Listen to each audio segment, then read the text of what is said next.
Ted, did I tell you how great you look in your new jacket? That won't work anymore, Mary. Thanks. Ted, I'm sure that Mr. Good luck. Thank you. We'll see about that. Ted, please, no.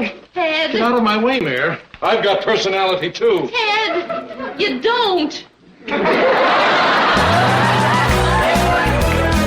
I just wanted to let you know about my study group. Oh, don't be a fuddy-duddy. I'll be your study buddy. I'm about to embark on one of the great challenges of my scientific career. This work right here is going to change history. I think this is going to be our greatest mission. I don't have time to study.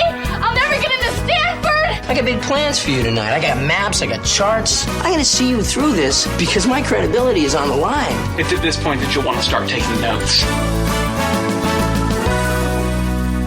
Sitcom Study, the podcast where we contemplate the TV shows we grew up with and search for the truth and wisdom within the tropes and cliches. And Amy, to what end have we gathered today? Well, it's a Mary Tyler Moore mixtape. We're doing a mixtape. This is, of course, the podcast with the patented format where we take a sitcom trope and we track it across 4 different shows. So we might be watching shows from the 60s, 70s, 80s, 90s, all sorts of variety. But once in a while, just like when the sitcom makers would get lazy and make a clip show, we make a mixtape, which means we take all of the discussions we've had over the 3 years now that we've been doing the podcast about a particular sitcom, and we package it all together for you, the listener, and we add some fun trivia to expose our knowledge or lack thereof. And so today we're doing the deep dive on Mary Tyler Moore. That's right. Very exciting. We have covered Mary Tyler Moore, the Mary Tyler Moore Show 4 times. We did first in our Snowed In for Christmas podcast. We did episode 5, other way around. We did season 5, episode 9, Not a Christmas Story. In our Dinner Parties episode, we did the Mary Tyler Moore season 4, episode 10, The Dinner Party. Going to Jail podcast. Also, we did season 5, episode 1, Will Mary Richards Go to Jail? And finally, on our Babysitting podcast, we covered Mary Tyler Moore Show season 2, episode 18, Baby Sitcom. That's right. So we're going to rebroadcast all of those segments, but first we're going to crack open the old trivia bag. Yeah, I don't know. So you finishing that? Sometimes we sort of pose, one of us asks the question to the others because we each have our areas of expertise. Obviously, if this were a Charles in Charge mixtape, there would be no question that I would take the stage and try to answer as many questions as possible. You have your expertise in Community and How I Met Your Mother, etc. But Mary Tyler Moore is one that I feel like we both have a similar relationship to. I'm sure we get into it in our various segments where it's before our time, certainly. It aired on Nick at Night when we were kids. I, for one, as a young... I don't know. I saw the Dick Van Dyke Show. Well, that's the thing. They both were on at different times. I, as a kid or a teenager, lusted after Mary Tyler Moore in the Dick Van Dyke Show when she was younger. And then when the Mary Tyler Moore Show would come on, I would kind of tune out because I just, it's all a bunch of old people. Who cares? Now I feel like I have a relatively age-appropriate crush on Mary Tyler Moore in the Mary Tyler Moore Show era. Got it. And even maybe in the sort of subsequent like TV special reunions and whatnot. But yeah, where she's dancing with who is like Matthew Perry. Yeah. And I didn't watch this. Yeah. Even in the reruns back in the day, it's kind of like, I don't know, if I wanted to watch something like that, I would watch Murphy Brown. But that sort of brings me to what I think is so iconic about this. And again, we probably get into this in the segments, but Mary Tyler Moore Show in the 70s, it certainly wasn't the first time a sitcom had a lady in its center. You have Donna Reed, you have Lucille Ball, all of that. But I feel like the difference is those other female-led sitcoms were very much like, oh, she's a wife, but she's no good at being a wife. Or, oh, what are it was all in the home. All in the home, all very much playing on, in some way or another, the traditional role of a woman. I feel like this is one of the first times, if not the first time, you've had a major sitcom about a professional woman, no steady man in her life life. It's primarily a workplace comedy with, aspects of her personal life. And this, for that reason, is, kind of a big deal. Yeah, absolutely. This was considered, and we did talk about it, have talked about it on our different podcast episodes, that this was one of these shows. It was considered in 1970 when it came out very feminist. Yeah. It was, cutting edge, passing the Bechdel test, Totally. It's not about her trying to meet a man. It's about her and her career and her life as a single woman living in the big city, even though the big city in this case is Minneapolis. And then as it ran until 1977, it runs into this next wave of feminism that Mary Tyler Moore's brand feminism no longer kept up. So it was in this sort of weird time where it was very feminist when it started and then old school, passe feminism by the time it ended. What was the feminist critique of this show from the newer waves of feminism? That is a really good question that I do not have an answer to. Yeah, because she is a pretty... we did talk about it. There were, in some of the episodes, I remember I did some of the research and we did talk about it, but I can't remember now off the top of my head. Watching it now, decades later, after the smoke has cleared, it still very much holds up as I wouldn't necessarily say it's the most feminist text and, you should have it up there next to the feminine mystique or anything. But yeah, it totally stands up as the show about this lady and her professional life. All the guys in the show are kind of buffoons to one degree or another. And it definitely has its place. But yeah, we're going to get into our first segment. But first, we're going to do a handful of questions. Like I was saying, or like I was beginning to say, we're going to go back and forth and just sort of take turns. And the ones that we don't know, we'll just kind of team up and try to figure out together. Because again, neither of us is really an expert on MTM, as I call her.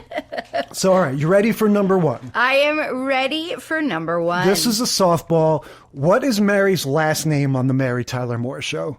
The choice, well, do you know without the choices? I think it's Rogers or Richards. It's Richards, yeah. The choices are Harper, Richards, Moore, and Petrie. Petrie, of course, is her name from Dick Van Dyke. I'm going to lock in Richards. Funny.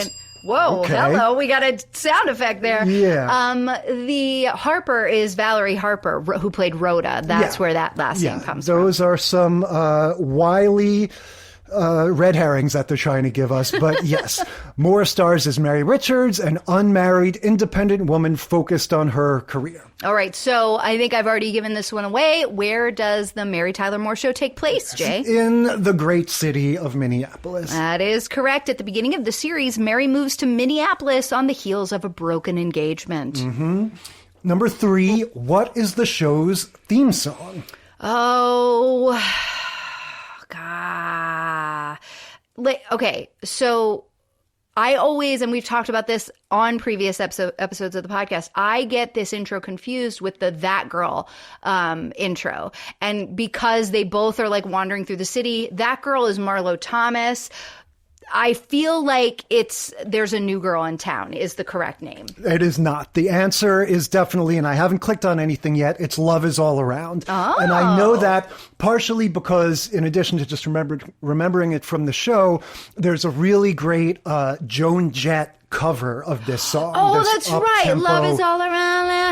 Yeah, and it ends with You're Gonna Make It After All. You're gonna make it after all. Yeah, so I'm going to lock in Love Is All Around. Good job, Jay. And that is correct. The show's title sequence featuring the famous theme Love Is All Around became one of television's most iconic. Following Mary through her life in the city, it's capped off with her triumphant and memorable hat toss, which Entertainment Weekly ranked as the second greatest moment in 1970s television history. All right. I wonder what the first one was. I Did know. they land on the moon in the 70s? That was the 60s. That was, right? 69. Oh, man. I wonder what it was. Now we've got to look that up. Yeah, okay.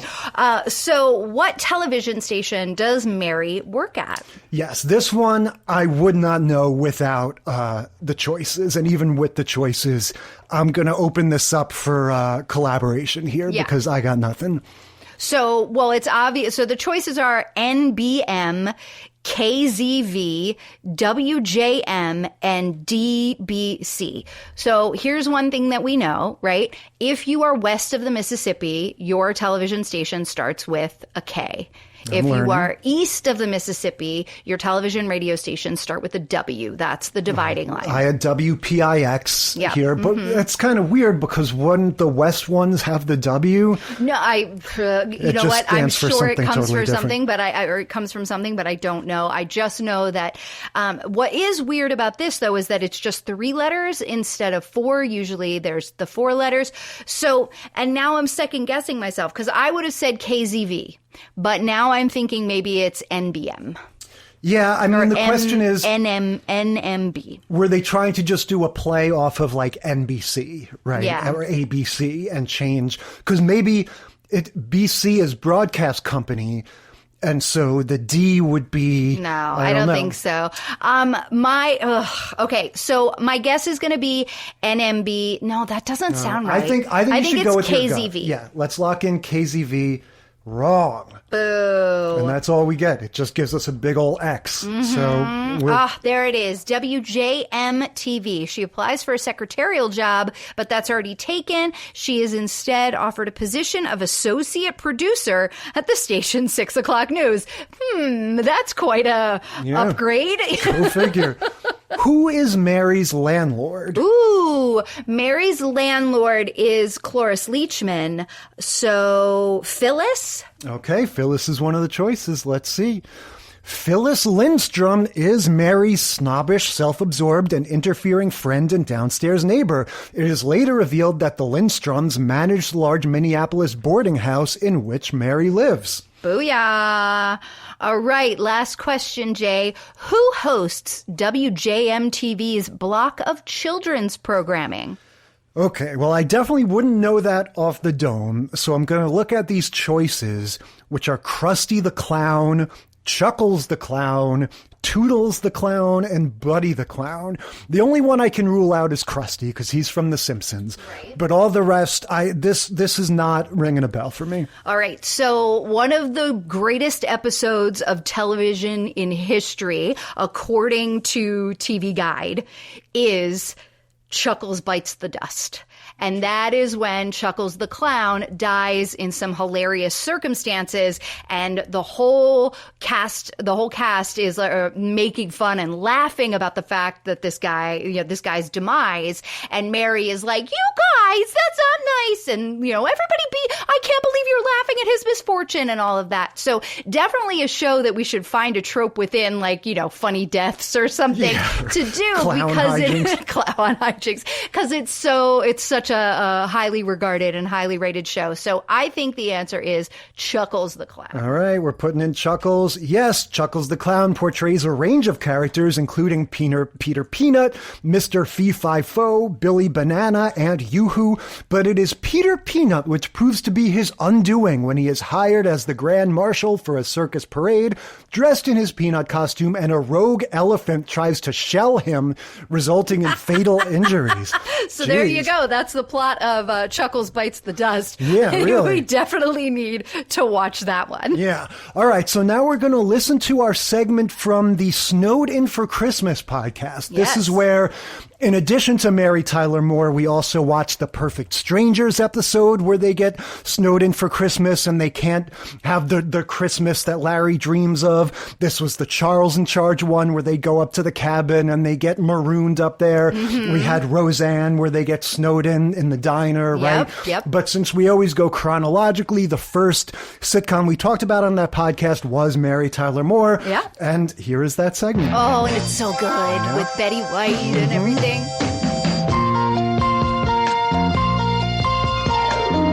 Who can turn the world on with her smile? Who can take a nothing? So we've never talked about Mary Tyler Moore before. Or I should say, we haven't talked about the show, but we've talked about the lady because, of course, she plays the wife on Dick Van Dyke. So what is your experience with her show? I am not very familiar with it. I just know that it was a really popular show, but it was popular obviously in like the early 70s into maybe the late 70s. So in its time, and the only reason I know any of this stuff is because I watched a Mary Tyler Moore documentary a few months ago, which was really good. But it talked about how like this show portraying a single woman who is not interested in family and marriage. She's interested in her career. And they went out of their way to not have like a bunch of episodes where she was just dating and trying to find a man and all of this. It was her as a single woman was considered very feminist for its time. And then as it ran for, I think, like 7 or 8 seasons or whatever, it sort of became establishment. And the feminist movement moved beyond Mary Tyler Moore and then started criticizing and critiquing Mary Tyler Moore as being, you know, part of like old school values instead of like the new feminist movement. So it was really interesting that it kind of took place at that moment in time where they were having that like, you know, Gloria Steinem and all of this like kind of new wave of things happening in the feminist movement in the 70s. So it's sort of like it bridged that a little bit. Yeah. And you see definitely I see it anyway as kind of a precursor to Murphy Brown. You know, It's got a lot in common with that. And we talked about how Candice Bergen was this sort of feminist icon in her way, in her time. And yeah, watching it now, it is, without that context, it does just kind of play as just kind of a you know, above average workplace comedy. What this show did that I don't know if it's necessarily the first time, but it definitely was a very big time, is ensemble comedy. So this is Betty White. Yeah. I mean, you have Cloris Leachman isn't in this episode, but she's on the show. Rhoda, Mary Tyler Moore's best friend, also not in this episode, but a big part of this show. What I noticed about this show is that it feels like a Frasier. It feels like a Friends. It feels like the fast-paced dialogue. Unlike Friends having multiple storylines, we just kind of have the one storyline here. But everybody is involved and the dialogue is snappy and things are moving and everybody, like acting-wise, is kind of all in. Yeah, and it's continuing the Dick Van Dyke thing of being a behind the scenes of a TV show thing. So we get that metropolitan setting and that sort of continuing from the high-rise apartment to the office or the studio and back and forth. But the thing that is very different, we were talking about how in Dick Van Dyke, it was a big deal to show a big bed, and, you know, hint at the idea that it was slept in by a married couple. And in this episode, we get Mary walking around in a towel, like truly just wrapped up in a little towel, for reasons that aren't particularly crucial to the plot. Like, you can just really see the change from whenever it is early 60s to late 60s or 60s to 70s. Yeah, late 60s to like mid-late 70s. Yeah, you really see that change in attitudes and, you know, like standards and practices. Well, but this was a way that you're zooming in on one of the ways that they were pushing boundaries, right? I think having that moment of one of her coworkers. So the way the episode starts, Mary works as an associate producer at a local television news channel in Minneapolis. And she has, at the very last minute on Friday afternoon, when everybody's trying to head out the door, been told she's the one that has to make a decision about the new tagline for the anchor that he's going to use starting on Monday. And she says, I'm going to think about it over the weekend because everybody's arguing. Everybody has an opinion except for the boss, Lou, who's like, Mary will decide. And she's like, I'll think about it over the weekend. Now, let's talk about this. I'm curious. You've got a background in journalism and just in general, what your thoughts are, because this is a debate that rages across this entire episode, right? So they're running a news show, and the producer says, I've got it. I've been working on this new tagline. Here it is. Good evening. This is Ted so-and-so with news from around the world and around the corner. Exactly. Right. And then Ted, the character that actually does the news, he's the on-camera personality, says, yeah, I like it, but let's switch it. So it's with the news from around the corner and around the world. And I definitely started with a certain immediate reaction of, I think I know which one is the right one. And then I started to waver throughout the episode. So what do you think is better? To start with around the world and then go around the corner, or vice versa? I have gone back and forth, and I think the reason that this is funny is because it doesn't matter. And it literally is a pissing contest between the copywriter and the anchor. And I think in any real situation, the anchor would be the one who would get to decide, right? Yeah. In this situation, we've got one of these like comically idiotic anchors who never writes any of his own copy. Of course, it would play out differently in real life, but the basic sort of emotional truth of the situation is the two people that are both, sort of high up on the chain disagree, and Mary is the one that needs to settle it. Right. So Mary says it's Friday. Everybody's packing things up. They're covering their typewriters for the weekend, which was just a real fun little moment, and getting their desks all organized before they leave for the weekend. So the next thing we see is we're in Mary's apartment, and there's a knock at her door, and she's like, just a minute. And she comes running out of the shower with a towel on. Yes. And Murray, the copywriter, is there. And he's like, Mary, I'm sorry. I just wanted to say sorry for putting pressure on you. And she's like, okay, Murray, we can talk about this, but let me go put some clothes on. And he's like, no, it won't take long. Just a minute. And then, proceeds to talk. And she's like, and ask her questions, and, basically putting her in her work position while she's in a towel, and she is playing that awkwardness very well. She's like, okay, but just let me go put on some clothes. And he's like, no, it won't take long at all. Oh, I really like that towel. My wife needs to get towels like that. She buys these little tiny towels. And she's like, for the love of God, Murray. And he's like, no, I'm leaving, but just wanted to say. Yeah, and he's not played as like creepy or anything. No, he's not just at played all. as oblivious and pushy. He's just kind of like giving her a hard time and just like being a pain because he's obsessed with this copy thing. It's not like he's leering at her in the towel or anything. No, and he's trying to like apologize that he was putting pressure on her, and he's saying, I'm fine with whatever decision you want to make and all of that. But it's like, dude, not the time. Yeah.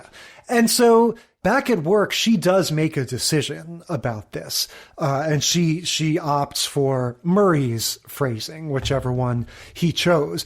But it's around this time that Betty White starts popping in, and she's going to be a huge presence in this episode. I didn't realize the extent to which she was such a big part of the Mary Tyler Moore Show. Yes, she's huge. So she plays Sue Ann, who also works at that same local TV station. She does a cooking show that is, like a locally produced kind of cooking show for that station. And she has been downstairs filming her holiday Christmas special. So it is November, but she films her Christmas special early, so that way she can go away for the holidays with her family. And she says she goes down to Florida and visits her sister. So she's all decked out in all this Christmas stuff, even though the rest of the cast is it's the beginning of November. They're not even thinking about Thanksgiving yet, right?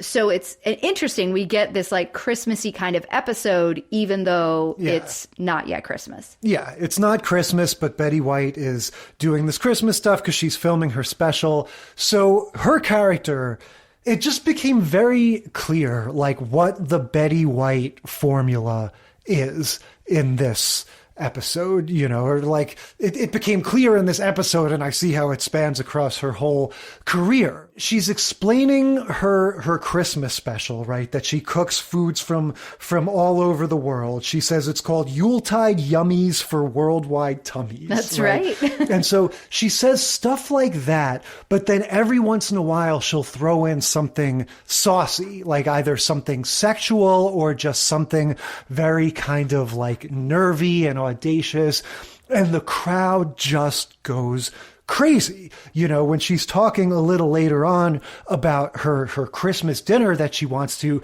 invite them all to, she says, well, there's going to be, chicken a la blah, blah, blah, and there's going to be potatoes a la gratia or whatever, and there's going to be enough booze to knock you on your keister, and the audience just blows up, and she just has this like cheery, naive, guileless persona that she does, and like 20% of the things she says are undercutting that. And every time she does, just everybody loves it. Yeah, because she doesn't. So you can kind of see a little bit of the origins of Rose here for her character from Golden Girls, but it's different, right? And which I think one of the reasons Rose was so successful and such a beloved character was that it wasn't a repeat of Sue-Ann. And so Sue-Ann, like you're saying, is guileless, but she's not ditzy. She is a TV personality. So a lot of her,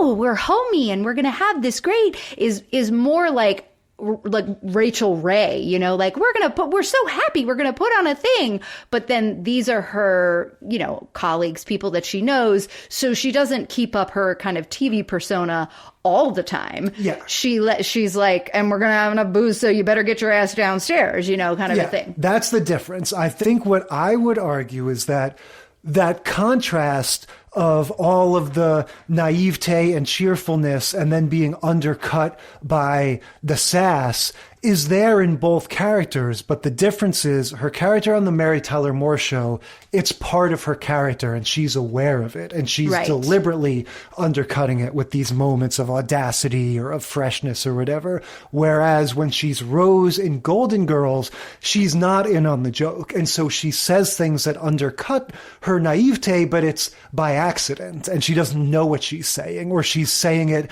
sort of hesitantly or obliviously or something.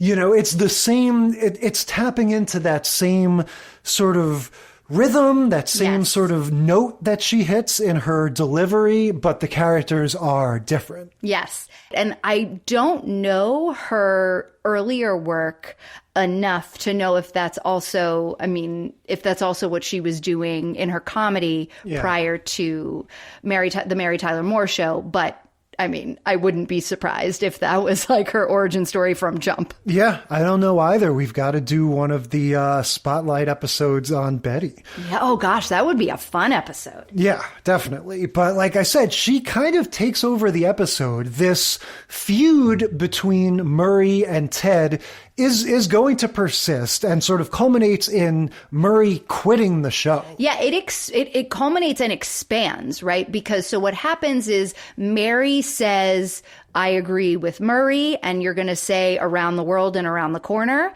And Ted is like, they've crossed out the copy multiple times, and Ted is now late getting on the air. Yeah. And Lou comes out and is mad because the show has gone on, but there's no anchor on set. And so everybody's scrambling, and then he runs out there and he does the line, and he does it the way he wanted, not the way Murray wrote it or the way Mary decided.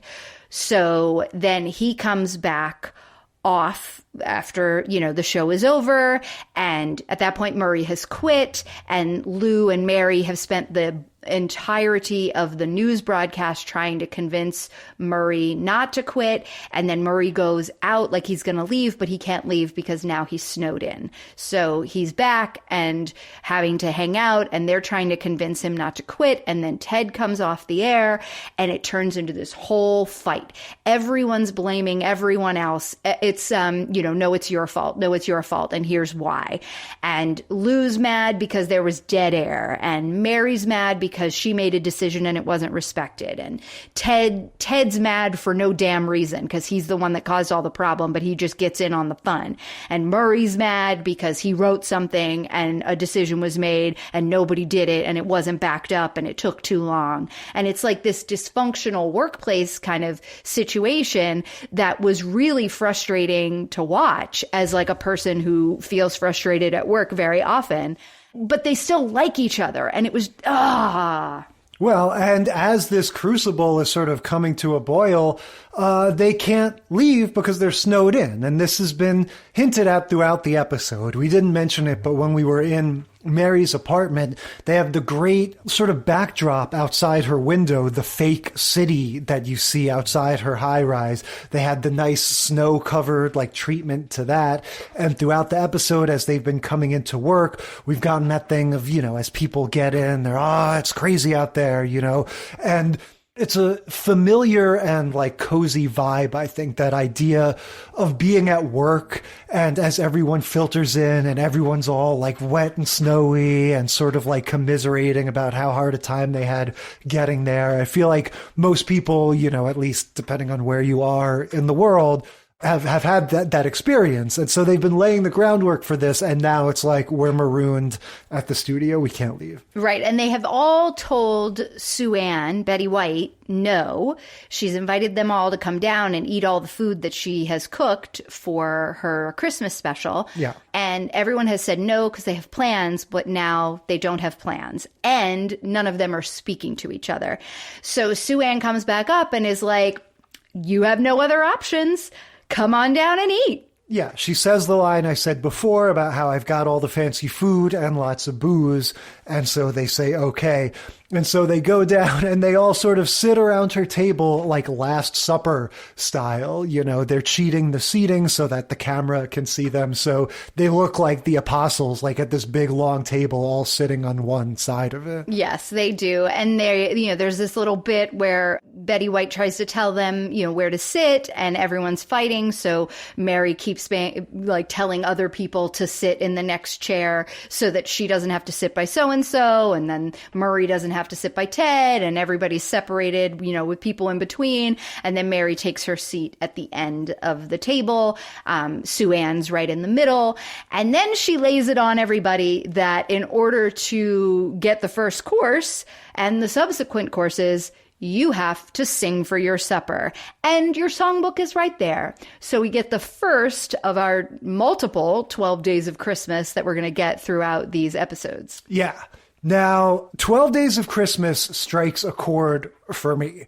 When we get to the multiple renditions of 12 Days of Christmas throughout this show lineup, in both times we have a surly and unwilling participant assigned the role of 3 French hens. Now, the reason why that is so meaningful to me is because when I was a teenager, my parents started throwing this holiday party every year, and I had to invite most of my friends and their families because, frankly, my parents didn't have that many friends, and so, they were kind of relying on me. And my dad's main motivation for having this party was so that we could all sing Christmas carols, including 12 Days of Christmas, and so that he could sing 5 Gold Rings. That's his time to shine. That was something that he did as a kid. He loves the 5 gold rings, and everyone kind of stops and applauds him for it. I love this story so much. Well, so that role was spoken for, but they did this whole thing of we have to divvy up the parts. All the little families and couples each get to take a different thing. And my friend Dennis's dad, rest his soul, was this big, tough, intimidating dude. He was a New York City police officer. He just kind of cut an intimidating frame, low voice, smoked cigarettes, just that kind of guy. And he had an attitude about Christmas carols that was very similar to Lou Grant and the guy in the other show we're going to talk about. He was not into it. And he and his wife got assigned the 3 French hens. And so as you were going down the thing,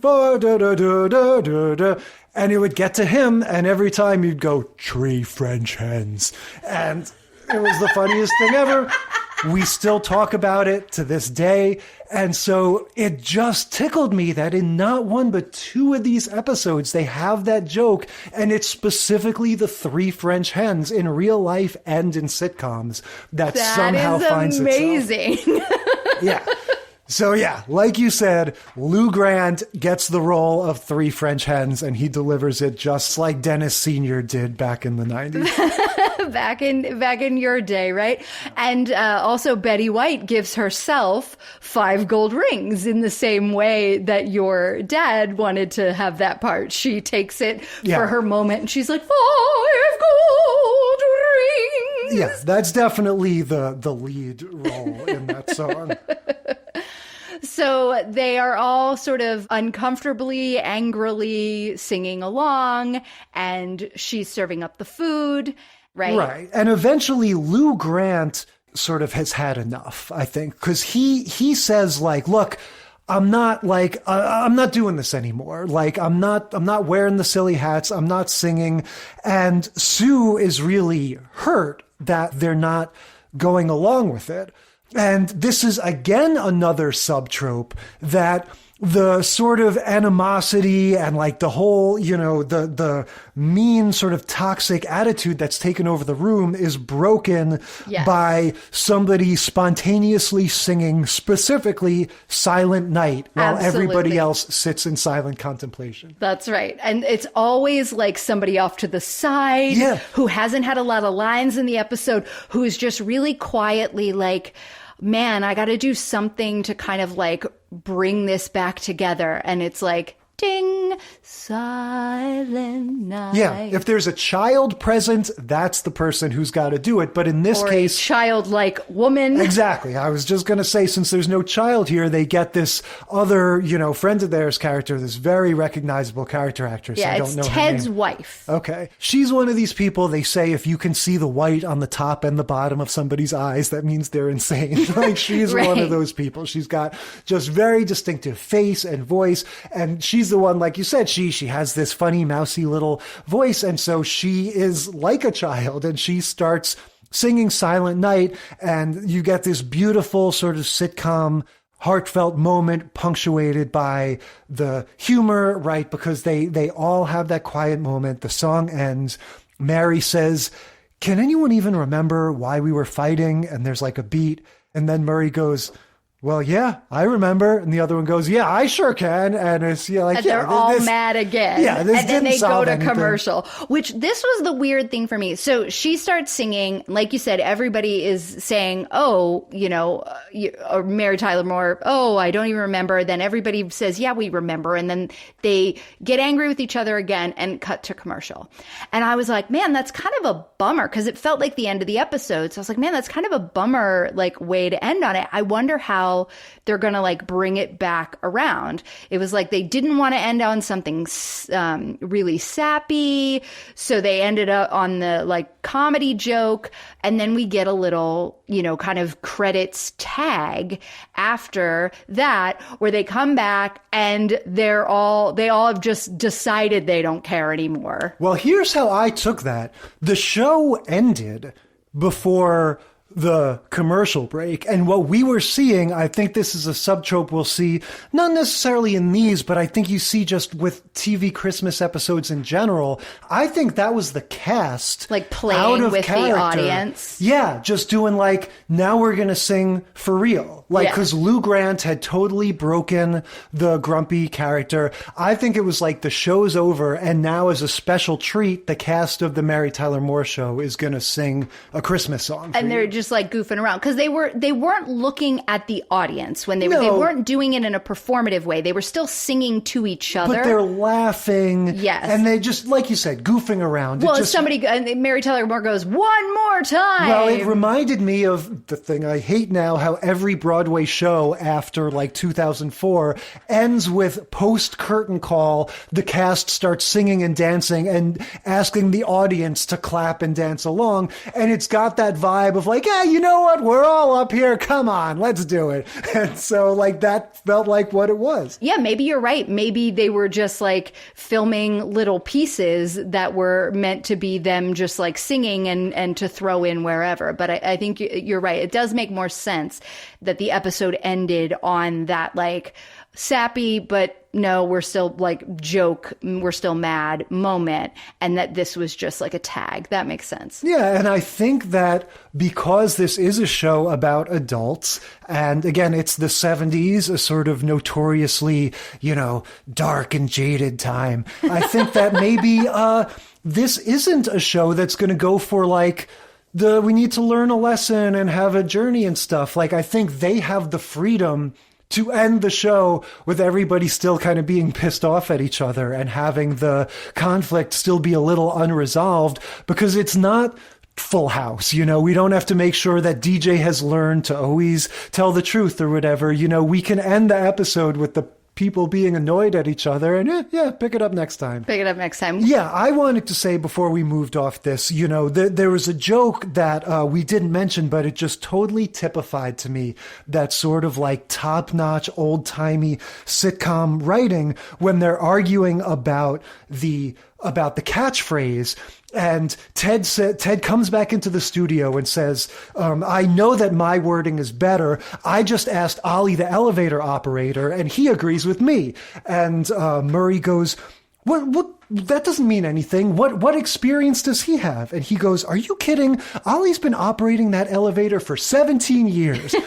And that's just the kind of thing to me, it's kind of corny and like, that they kept coming up with that kind of stuff, like week after week, that is the kind of writing to me that I think is just sort of like, that's why we like these old shows, Yeah. So moving on from Christmas in November to Christmas, let's talk about Perfect Street. With each glance and every little movement you show it, love is all around, no need to waste it. You can never tell, why don't you take it? Okay, that was our segment from the Snowed In for Christmas podcast. We're going to move on to dinner parties in a moment, but first let's get a few more trivia questions. And this is great because this question is all about not our next clip, but the subsequent clip. Yes. The third time we covered the Mary Tyler Moore Show, yes. We covered her in the Going to Jail episode of our podcast. And this question, number 7, is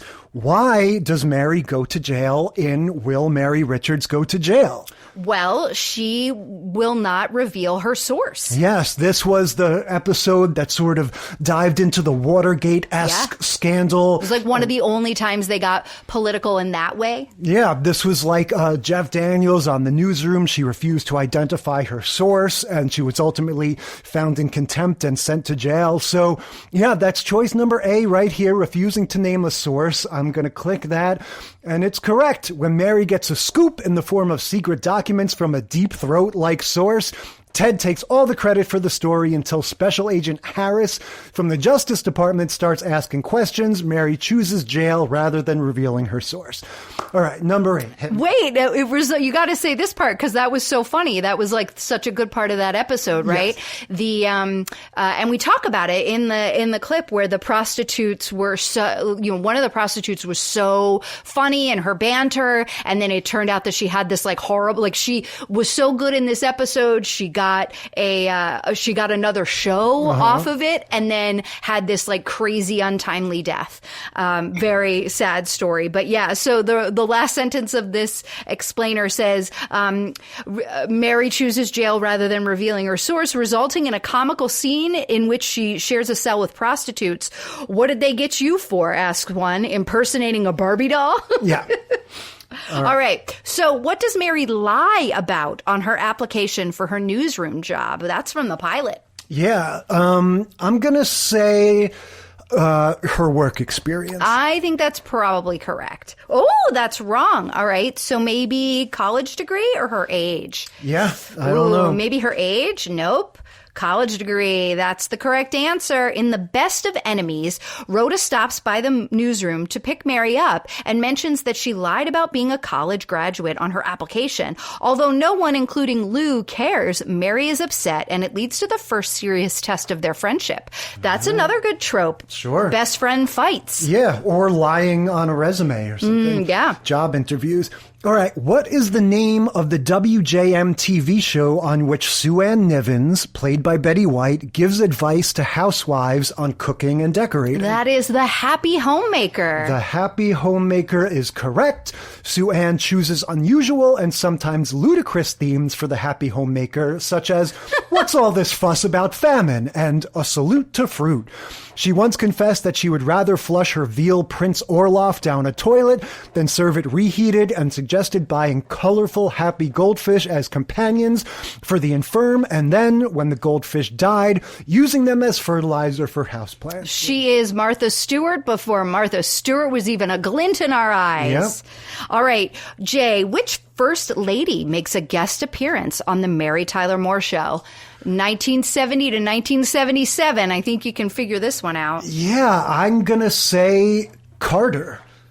That is probably not the right era. Yeah, he would have been, I guess he was elected in 76, right? Yeah, I just know I was born in 79 and Carter was president. So. Yeah. He was, and he was on his way out. Right, and this is early 70s. Okay, yeah. So I'm going to go with, so Ford would have been the actual first lady at the time. And I can't imagine wouldn't have had Pat Nixon. I'm going to go with Ford. Yeah, Betty Ford. I think that's probably right.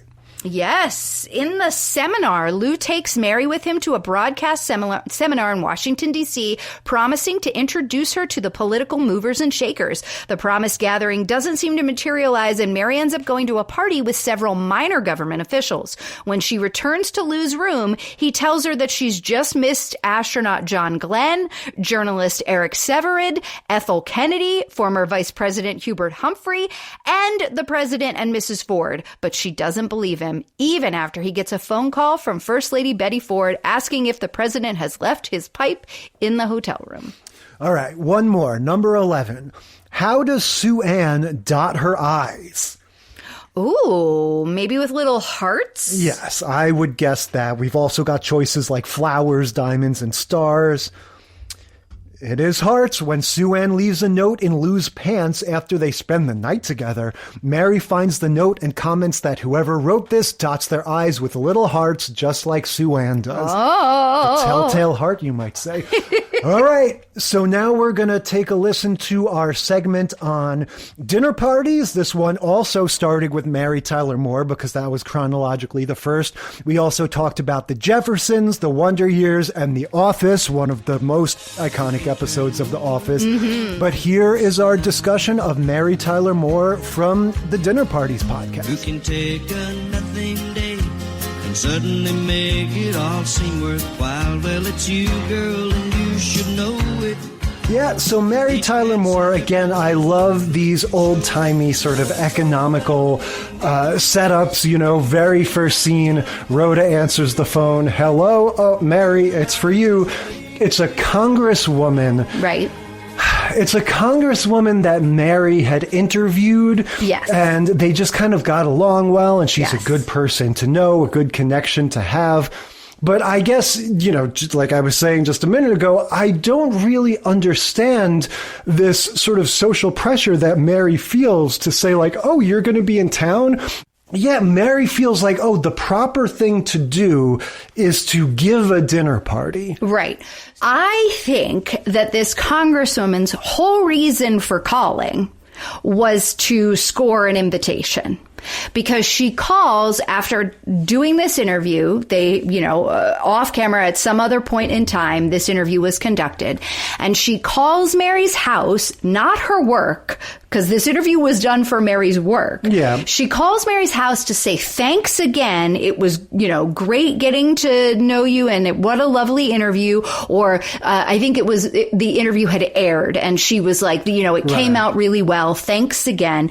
Next time you're in in DC, we'll have you over for dinner. And Mary reciprocates. Oh, well, next time you're in Minneapolis, just let me know and I'll have you over for dinner. And the Congresswoman says, I'll be there tomorrow. Yeah, but I don't get it. Like, why does she want dinner so bad? No, I think it's you're coming into town. Who knows why? It doesn't say who she's the congresswoman of, but she just happens to be visiting Minnesota the next day. So she calls the one person she knows in Minneapolis and sees if she can kind of slyly score an invite to dinner. That is some passive aggressive. Right there. But see, I still don't get it. What I don't get is, if she just wants somebody to eat with, or if she just wants food, wants a free meal, fine. What I don't get is the impulse to make it a party. Why Mary feels like I can't just have her over because she's dinner. A congresswoman. So you wouldn't just have one person over. That's awkward. You would have, you have a group of people. So there can be a small intimate group of people. So there can be conversation. So Mary can show off that, yes, we hit it off really well. And also I'm not this weird hermit that just sits alone in my apartment. I have this nice little group of friends and you can get to know them. But it's just as strange to me to be I put together this party in the last 2 days. In the last day, in 24 hours. To me, that's more bizarre. I think the normal inclination now would be let's go out to dinner. Yeah. But this is not that's not of the time. And even Rhoda says, why don't you just go out? Your parties are bad. You shouldn't host. Why don't you just go out to dinner? And she said, and Mary is I can't. She invited me over to her house for dinner next time I was there. And my offer to her was, you should come over to my house for dinner. So she paints herself into this corner. And that's why she's all right, I've got to throw a dinner party. I'm going to keep it small because I don't cook and my parties suck. Yeah, so that's the main crux of this whole sort of setup, is that Mary is notorious throughout the land. Everyone at her work and all of her friends know that she throws bad parties. Right. And we get examples of this. Lou at work explains, you never have enough liquor. Yep. Do you remember any of the other sort of heralds of her parties being bad? Gosh, Rhoda has some examples, and I think they're just having to do with there's never enough seats, or the mix of people is off, and so it's not a good group, or there's too many people, and that's why Mary's it's not going to be a big huge party. It's going to be small and elegant. It's just going to be a dinner. My table seats 6, so that's all I'm having, and the 6 are going to be me, Mary, you, Rhoda, the Congresswoman. And then I get to pick 3 people from work. One is going to be Lou Grant, Mr. Grant, the boss. Mm-hmm. The other one is going to be Murray, who is her, assistant producer, guy who they sit next to. And then she was thinking that she would bring a date, or, that Mary was I got to get a date. Murray and his wife. Right, but his wife can't come. She says, okay, great, I can bring a date. So she goes downstairs to see if Sue Ann Nivens, Betty White's character, can give her some advice on a nice, easy recipe. And Sue Ann is I'd love to come and cook for your dinner party. Classic sitcom miscommunication. And there's going to be multiple times when Mary accidentally gives somebody the impression that they're invited to the party. And Mary always tries to be straightforward. Betty White just won't have it in this case. So Betty White just declares herself invited to the party. Right. So that makes 6. And then the one who isn't invited is Ted, the obnoxious anchor of our TV sort of news Walter station. Cronkite Right. guy. But not Walter Cronkite, because, he was respectable. This guy is obnoxious and whiny and He's narcissistic. got the deep voice and Yes. the white hair and everything. Right.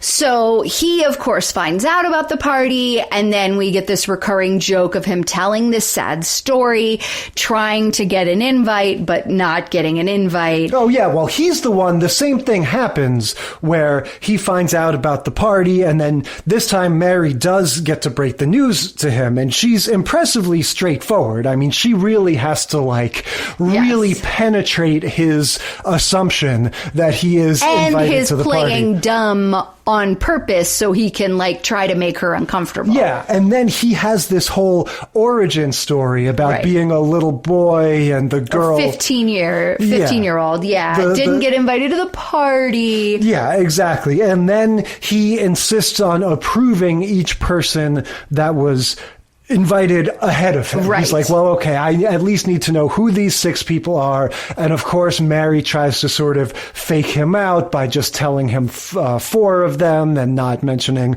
because the not boss, mentioning Murray, the congressman, exactly. Right. All of those others are kind of intuitive that they might be necessary to the party. But yeah, Murray is just another coworker of theirs. Right. And he's indignant about that. And he and Murray, as we know from the last episode of the Mary Tyler Moore Show that we watched for the podcast, he and Murray, they don't get along. Yes. They are constantly at loggerheads. Murray doesn't put up with Ted's obnoxious crap. He's like, you need to stop that. And Mary is constantly stuck in between the two of them with their nonsense. You could almost say it's like a Dwight and Jim situation. And Ted is pulling a major Dwight here. We just want to flag this now because we're going to get a lot of the same behavior from Dwight later on. He's begging. He's just straight up begging to be invited. Yes. He's overcome by FOMO. He just cannot not be there. And everybody knows that Mary's parties are bad. So he wouldn't have wanted an invite anyway, but because he didn't get one, he's telling this sob story, and it doesn't win Mary over because at the end of the sob story, he finishes by saying he built the nastiest stink bomb ever and threw it into the party where the girls didn't invite him. Yeah, a couple things here. He says, I went straight to my junior chemistry set. I just thought that was so funny. Such a 1970s It phrase. reminded me of Webster, the junior chemistry set that set the closet on fire. Definitely. But also, did you ever have stink bombs in your school? No. We had one in my middle school. Somebody set off a stink bomb in the cafeteria, and it was horrible. Yeah, I remember it being a thing, and there was an investigation or whatever. Well, I feel like now, because of just all the heightened security at schools and all of that stuff, it would be like a terrorist event. People would think of it as a chemical weapon. Yeah, but they are real, and I hadn't thought about that in decades, but he's got his whole Christmas party origin story. Doesn't change the fact that, Mary is this is basic math here. I've got 6 places. I've got 6 wine glasses. There's nothing I can do. That's all I'm doing. Yeah. So after the act break, when we get to Mary's house, we've got a situation straight out of The Odd Couple, the original movie and the play, where Betty White is obsessed with the timing of whatever dish she's making. It is something Prince Orloff veal or veal Prince Orloff or something like that. Are you saying that because she's from St. Olaf in the other show? No, that's what it's called. I got it right. Olaf, not Olive. Yes, veal Prince Orloff, which is a Julia Childs recipe, and she takes a dig at Julia Childs and says her recipe is better. And also there's baked pears, Adrienne or something. I can't remember the name of there's a woman's name at the end of the type of baked pears. And so all of these things were actually in a 1973 issue of Glamour magazine as a lovely dinner to make. So this is, ripped from the magazine. Sure, ripped from that. So throughout the whole, all these prior scenes when Mary is inviting people and telling them to show up at 8, I'm cringing. Like, that is my nightmare at this point in life, a dinner party that starts at 8. And, yeah. You're such an old man. I feel like people partied more in the 70s. Yeah, and I think definitely this lifestyle that they're trying to portray, like, oh, these hip urban people, writers at a news station and stuff. Yeah. Like, yeah, sure, definitely show up at 8. But I'd be starving.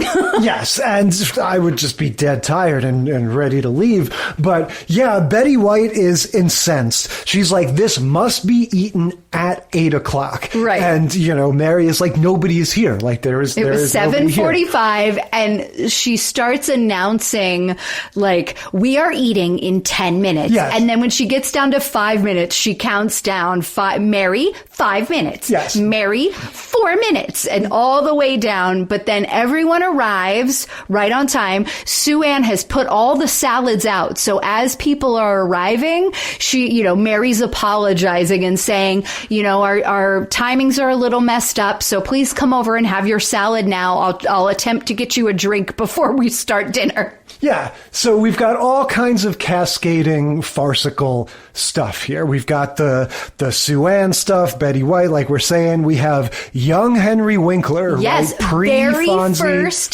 TV appearance ever. Yep, he's just a nice-looking young man, no leather jacket, no, womanizing. But why is he at this dinner party that's only meant for 6? Right, he's Rhoda's date. Well, sort of. Yeah, what's his story? So he got laid off. He works with Rhoda, and he got laid off that afternoon, and he was so dejected that Rhoda felt like she couldn't just leave him, so she said, come on with me, we'll see if we can make it work.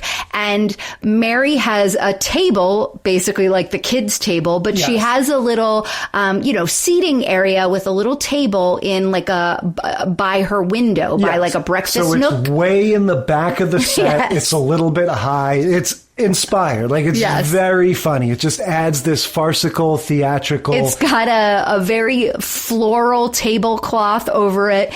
And that's where he sits and like hollers to the group. Yeah. Please pass the salt. Right. Also, they only have 6 servings of this veal Prince Orloff. So when they're all sitting down to eat, Mr. Grant is like, oh, great, I'm so hungry. And he takes the spatula and scoops up half the veal, puts it on his plate, and luckily, like, the doorbell rings or something happens. So Mary's like, Mr. Grant, will you join me over here? Him aside. Yeah, this is a big anxiety of mine. We don't, we host from time to time, but I often will make things. I'll make my famous mac and cheese balls. Yes, and you will always make twice as many burgers and hot dogs as there are humans here. Because not having enough is a big anxiety. It is like you just don't want to run out, and you don't want to be in the position that Mary is in of having to, tell him to put back some of the veal things. Right, because he pushes his salad aside and is like, all right, well, if the veal's ready, then the veal's ready. I don't want the salad anyway. I'm starved. Takes half the veal. Mary pulls him aside and is like, no,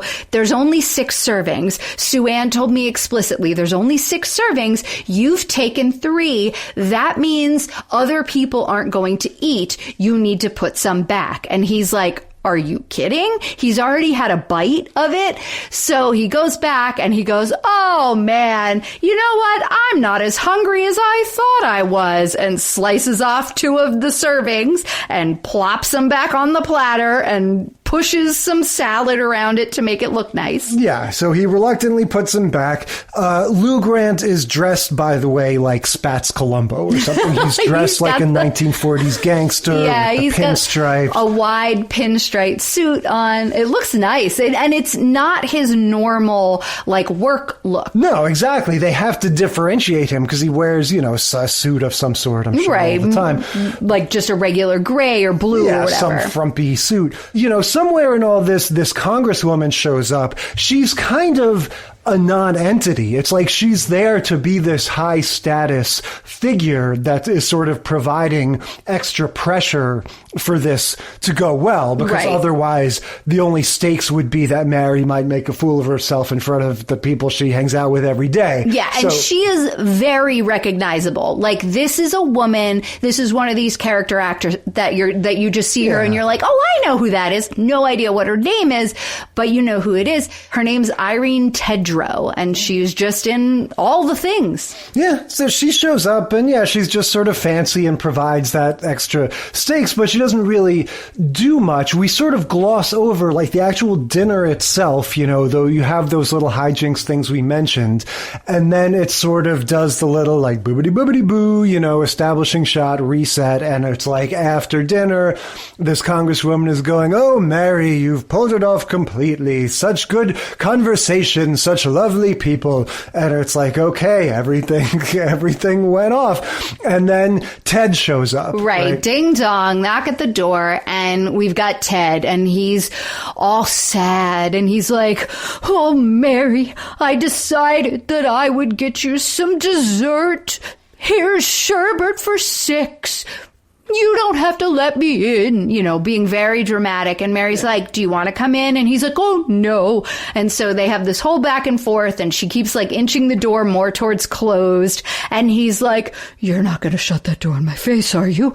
And she's like, come on in, Ted. So in he comes, and then immediately starts telling the story again about how he wasn't invited to this party, only this time it wasn't because he was nerdy, it was because he was poor. Yes, he adds this socioeconomic element to it, that because he was poor, he wasn't invited to the party.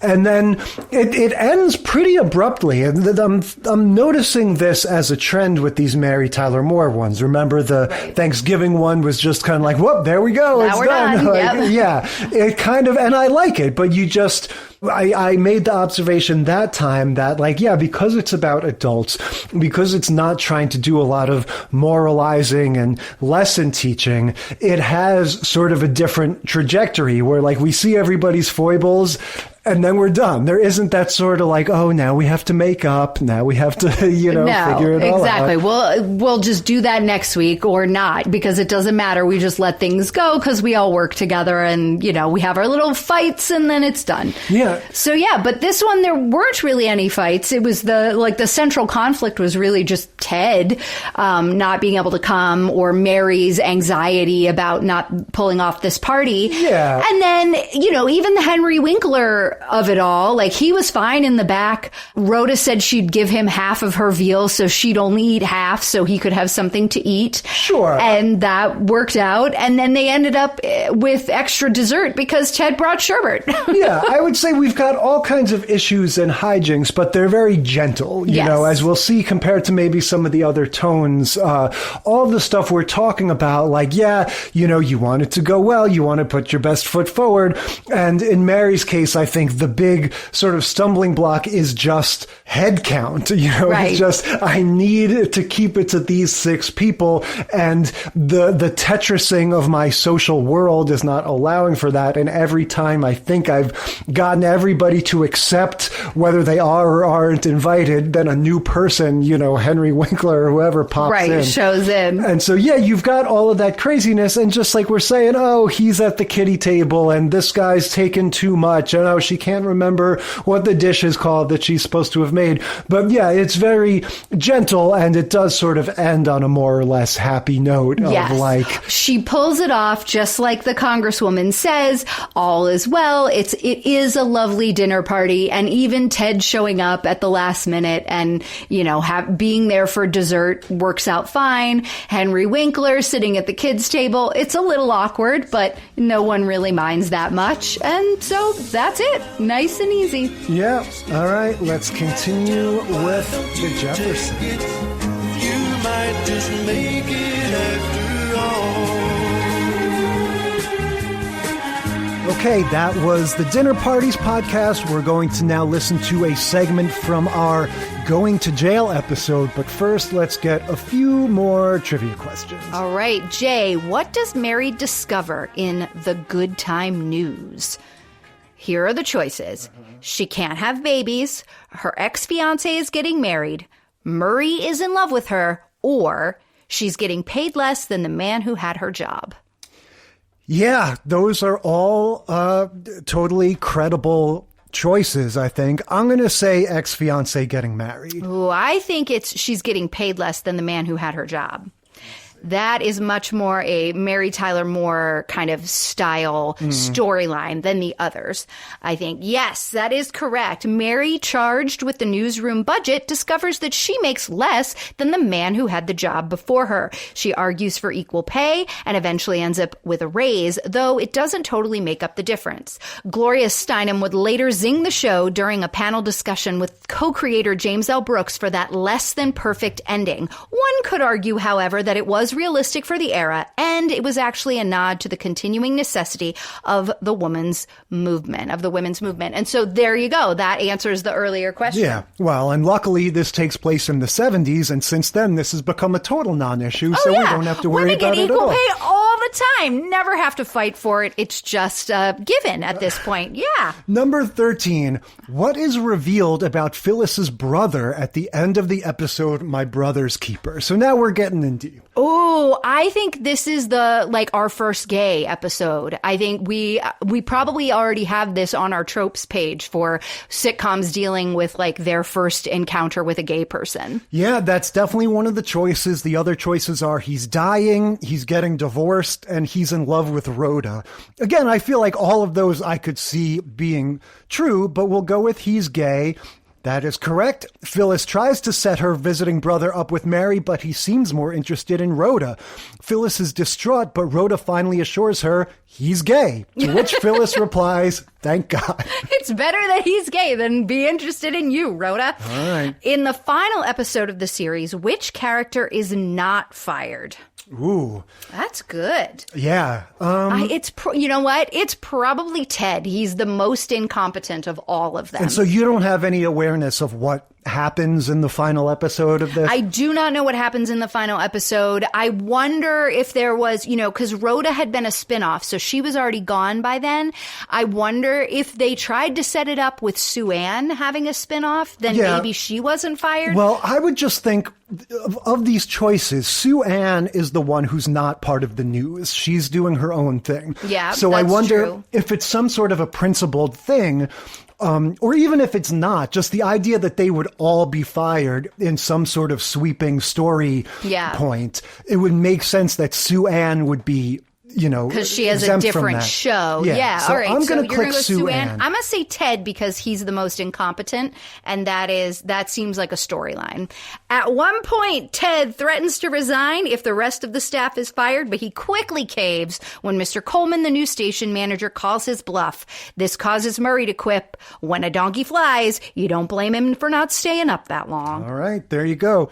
Which famous anchorman does Ted Baxter idolize? Ooh, that's good. I'm going to go with Edward R. Murrow because that's an old enough reference for Ted to be into at this point. Well, yeah. So Cronkite was still currently on the air in the 70s. Brinkley was also on the air in the 70s, and Dan Rather was just getting his start. He was just getting started. See, I would have, to be honest, I've never heard of Brinkley or Murrow.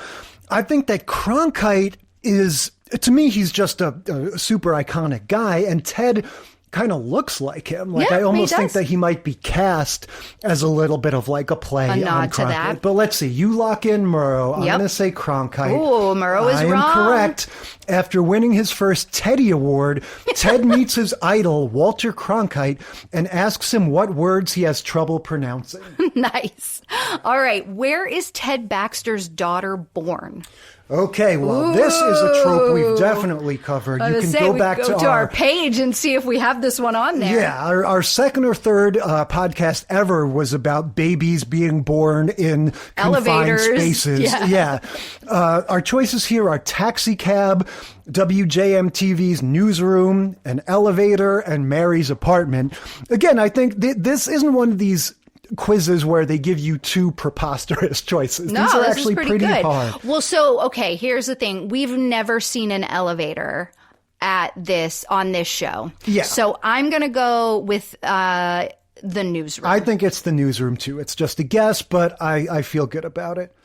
Wrong. Oh, okay. Let's try elevator. Nope, not it's elevator. Mary's apartment. In Mary Midwife, Ted's wife, Georgette, goes into labor during one of Mary's legendary dinner parties, another dinner party, forcing Mary and Lou to act as midwives. Good to know. Okay, number 17. What spinoff did Mary Tyler Moore spawn? Oh, we talked That's about easy. this. Well, it definitely spawned Rhoda. Yeah. Was there a show called Phyllis? Was there a show called Lou Grant? This is giving us all of the above answer, but I don't look. Who knows? Maybe they had like one season spinoffs, but I think it's Rhoda. It is not. It's all of these. Yes. Wow. So Lou Grant had his own TV show. Very short-lived. So I sort of vaguely remembered Phyllis, which is what gave me pause. But yeah, Rhoda spun off in 74, ran for 4 seasons. Phyllis spun off in 75, ran for 2 seasons. And Lou Grant spun off, well, it was an extension because they were, Mary Tyler Moore. 5 years. Yeah, it went on for 82. 5 years. But if they were fired, I wonder where he went. Oh, that would be a fun show to look up. Well, it's going to be, one of these ones where, now he's a private detective. Like they just totally switch it up. Probably. All right. Well, that means we could do a whole podcast just on Mary Tyler Moore spinoffs. I dig it. We should definitely do that. Yeah. All right. So we're now going to listen to our Mary Tyler Moore segment from our Going to Jail episode. Yes. This was where, as we discussed, Mary Tyler Moore went to jail for refusing to name her sources. We also talked about the Golden Girls episode where they were involved in a prostitution ring. Oh, such a great episode. Definitely. We talked about the Ellen episode where she went on strike and got sent to jail for like rabble rousing. But right? she ended up accidentally in the middle of a protest. Okay. And then the Everybody Loves Raymond episode called The Shower, which frankly I don't remember at all. I don't remember Oh, at no, all. that's the one where Deborah, she got arrested for going to sleep in her car. That's right. And having they the thought key in she the was ignition. DUI, but she when wasn't. was She drunk. was just waiting. Yeah. I mean, she had some drinks, but the whole point was that she was waiting. Yeah. So there you go. But again, going chronologically, the first segment from this podcast was The Mary Tyler Moore Show, and here it is.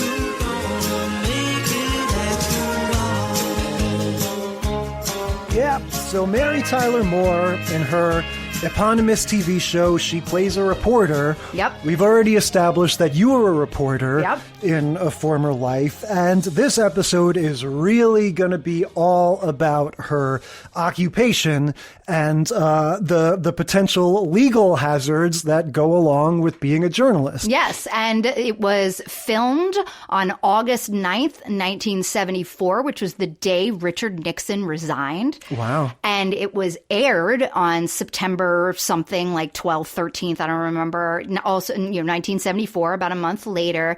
And it was their only issues show, their only like topical political show that they ever really did. I mean, they had Mary dealing with some like feminist issues, but always in her sort of Mary Tyler Moore way, which they definitely got criticized for in that time. But this was a direct response to the current and very real pressure that journalists were facing in the fallout of the Watergate scandal to reveal their sources. When you say direct, it's not explicit. They don't talk about Richard Nixon, which they could have made that choice. It's the direct, it's exact what was happening at the time. Yes, though. it's about that. Yeah, it's about that concept. They don't do the thing of like, we're going to actually make this the Richard Nixon episode. That's interesting. I hadn't considered it from that point of view. The first thing that I thought of was that this is the same exact story as a 3-episode arc on The Newsroom on HBO. Yeah. The Aaron Sorkin show where in that one... Aaron Sorkin show mentions in like not even the first episode.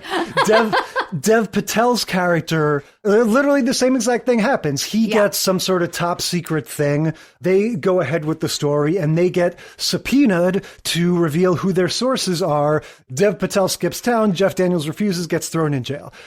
So maybe we should back up and just very quickly explain what the plot of the episode, how does it get set up? Sure. So Lou Grant, the boss, Ed Asner, he's not feeling well. He's worried he has the mumps. That's right. He's worried he has the mumps. He was exposed to the mumps, and there's a bunch of jokes about how, the mumps in older men or middle-aged men will make you impotent, so you better go get checked out because you need to get on the meds right away. So he's going to leave early before the news starts, which he never does because, he's the executive producer. So he leaves, and not, 3 seconds later, a guy walks in and is like, I need to speak to the person in charge. Weird little nerdy guy. Right. And so Mary's like, well, I'm the associate producer. Our producer's not here right now, so I'm the associate producer. Yeah, come on in.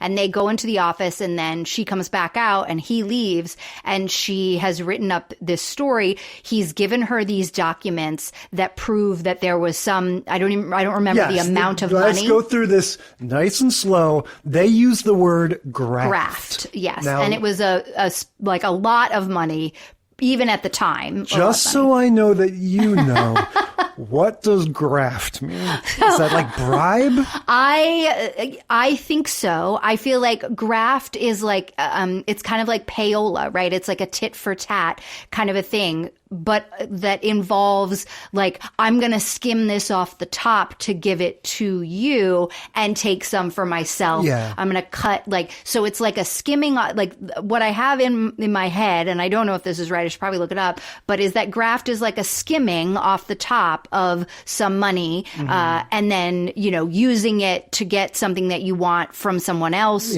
and then also taking some corruption, standard corruption, no good stuff.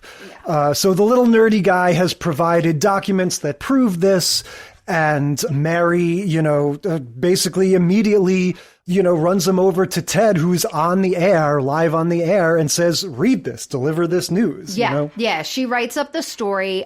So apparently it's evidence that's about to go to the grand jury. The grand jury is like a sealed procedure, and so you don't get to see the evidence. And this guy, there's some reason that he was like... he couldn't go to the police. He couldn't go to the police. He was worried, all this stuff. So he was going to take it to the grand jury, but he was concerned that it was going to get buried. And so he wanted to make sure that before the grand jury got it, it was public. Yeah. And so that's why he did what he did. And then the next day, Lou doesn't have the mumps. He's back. He just had a sore throat. He's fine. All is well. And then we get a Justice Department official coming over, obviously wanting to know why. Yeah, where did you get this information? Why they got the information before he got it for his This case. is the Pentagon Papers, I'm realizing now. This is like The Post, the great Meryl Streep film. So, this Justice Department guy is like, that was evidence that should have been under seal for the grand jury.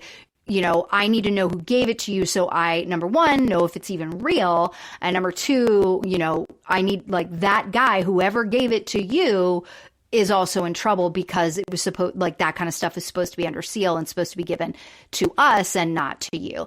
And so that's why they want to know the source. Yeah. And so Mary, even though she's not the one that read the news, they initially come for Ted, the anchor, the news guy. And he's also holding himself out like he broke the story and he was the reporter that did it. But then he sort of skirts away and says, well, Mary's actually the one that got the information and the onus goes to her. And she, stands on her journalistic principles and says, I'm not going to reveal the source. Now, this is what confuses me about this conundrum. The law officials say, yes, you are right. You don't have to tell us. A journalist doesn't have to reveal their sources, but if you don't, we're going to send you to jail. So I don't understand. Aren't there protections? If the law is that the journalists don't have to reveal their sources and that's part of their First Amendment protection, then why do they get thrown in jail? Right. So it's not necessarily just jail. There's other things that, they can be punished with as well. So in the case of Mary and, case of Watergate as well, and many of these cases, the evidence that they have, that the source gave them, is something that is part of a Justice Department case, right? Or some federal case. And the press having that information and having a source of information that the government doesn't have to make their case is obstructing their case. And so that's how they can be held in contempt of court. And I'm not an attorney, so I'm probably using like obstructing wrong. There's probably like a legal definition of obstructing, and I'm probably using it wrong. But that's the way that can work, right? So like currently there's an ongoing case. There's this woman who used to work at Fox News, and she had a confidential source and reported some stories in 2017. And last year, February of last year, she was held in contempt, and the judge ordered that she be fined $800 a day until she revealed her source. Yeah. And that is still in the process of appeal. So like that penalty of $800 a day doesn't start accruing until the appeals are finished. So that is a case currently right now outstanding that this journalist is still fighting. Yeah, it is paradoxical to me. It surprises me that they can't just sort of stand on that legal protection and have that be the end of it. But it's interesting. You mentioned lawyers, and that's the big difference between the Aaron Sorkin newsroom treatment of this and the Mary Tyler Moore show. In the newsroom, you have Marcia Gay Harden as the lawyer. Right, kicking ass. Yeah, and so she's going to come in and explain all the ins and outs, and here's what happens if you do. And throughout this whole episode, we're all very appreciative of the what is that called? Expository, exposition. That's what it is. We're all very appreciative of the exposition that Marcia Gay Harden brought to that. Yeah, but it's exposition for the people too. Yes, it makes it more believable. In Mary Tyler Moore, she casually mentions her attorney now and then. Yeah, but we get the sense that Lou's like, the attorney will meet you there. Yeah, when she gets arrested. So, after this all happens, and the Department of Justice basically tells her, like, you've got to show up at court tomorrow or whatever. You've got some thinking to do because, at some point you are going to have to report to jail if you don't tell us who did this. And so this is another thing where even though we are going to get to see the jail later, we get a lot of off-camera stuff in the first half of this episode. We get a whole trial or deposition or whatever that happens totally off screen, but Mary comes back and fills in everybody that she refused to name her source during the hearing. Yeah. And, they gave her like 24 hours or whatever, and then she is going to be taken to jail. Yep. And so Betty White, one of two episodes that we have on this show with Betty White, she gives a nice little speech about how, we should have a party for you before you go away. Yeah, that's her solution. She comes, it's funny, the last time we saw her on this show was the Thanksgiving episode. Yes, where they were shooting her Christmas episode, so she made a Christmas dinner, and then they all sang Christmas carols. Yeah, she mentions her Thanksgiving special here. She says that, she had to take a stand once because they wanted her to do some sort of product placement in her special or something. Yes. We get that classic Betty White sort of like comedy structure where she says a bunch of really nice stuff, and then she says, I told them they could stick their giblets right up their nose. Yep. And everybody goes wild. But it's her idea that they're going to have a going to jail party basically for Mary back at her house. So, she makes the little tin cans or whatever that you get in jail to rattle against the She said, bars. We'll have cocktails in tin cans. It'll be so fun. Yeah. But nobody, we get the whole cast as usual. At Mary's house. Yeah. There's always like at some point, whether it's Rhoda and, Cloris Leachman or like, the neighbors or it's the people from the station. Like at some point in every episode, people are over at Mary's house. It tends to be like, first half of the episode at work, second half of the episode at her house. Just like life, I guess. Right, a day. Like a day, except for it's taking place over a couple of days. But so they're all there. It's kind of a lackluster party. Yeah. But the thing that I really liked about this part of the episode, and even, Lou comes to visit her in the jail too. But she and Lou have this, kind of relationship where he's like the, big grumpy gruff boss. One of the original grumpy bosses, for sure. And they, he has an affection for Mary anyway, but we really get to see it in this. Oh, yeah. And he, he also is like burnt out, is very cynical about the news but in this episode, all of that kind of slides to the wayside, and he's the one telling Ted, you don't have to say that. And then Ted kind of like parrots it back when Ted is the one in the hot seat. He goes on a whole journey. It's really, he's the one, because, his whole thing about having the mumps, that was to get him, Lou, out of the office for the beginning so that this would all fall on Mary. Yeah. But once he's back, you're right. He's the one telling them, you don't have to give up your sources to the Department of Justice and all of that. And then when Mary consults him at the end of the workday, and he gives a whole little speech about like a journalist has a responsibility, and this is the precedent it would set if you were to give that up, and it would lead to all kinds of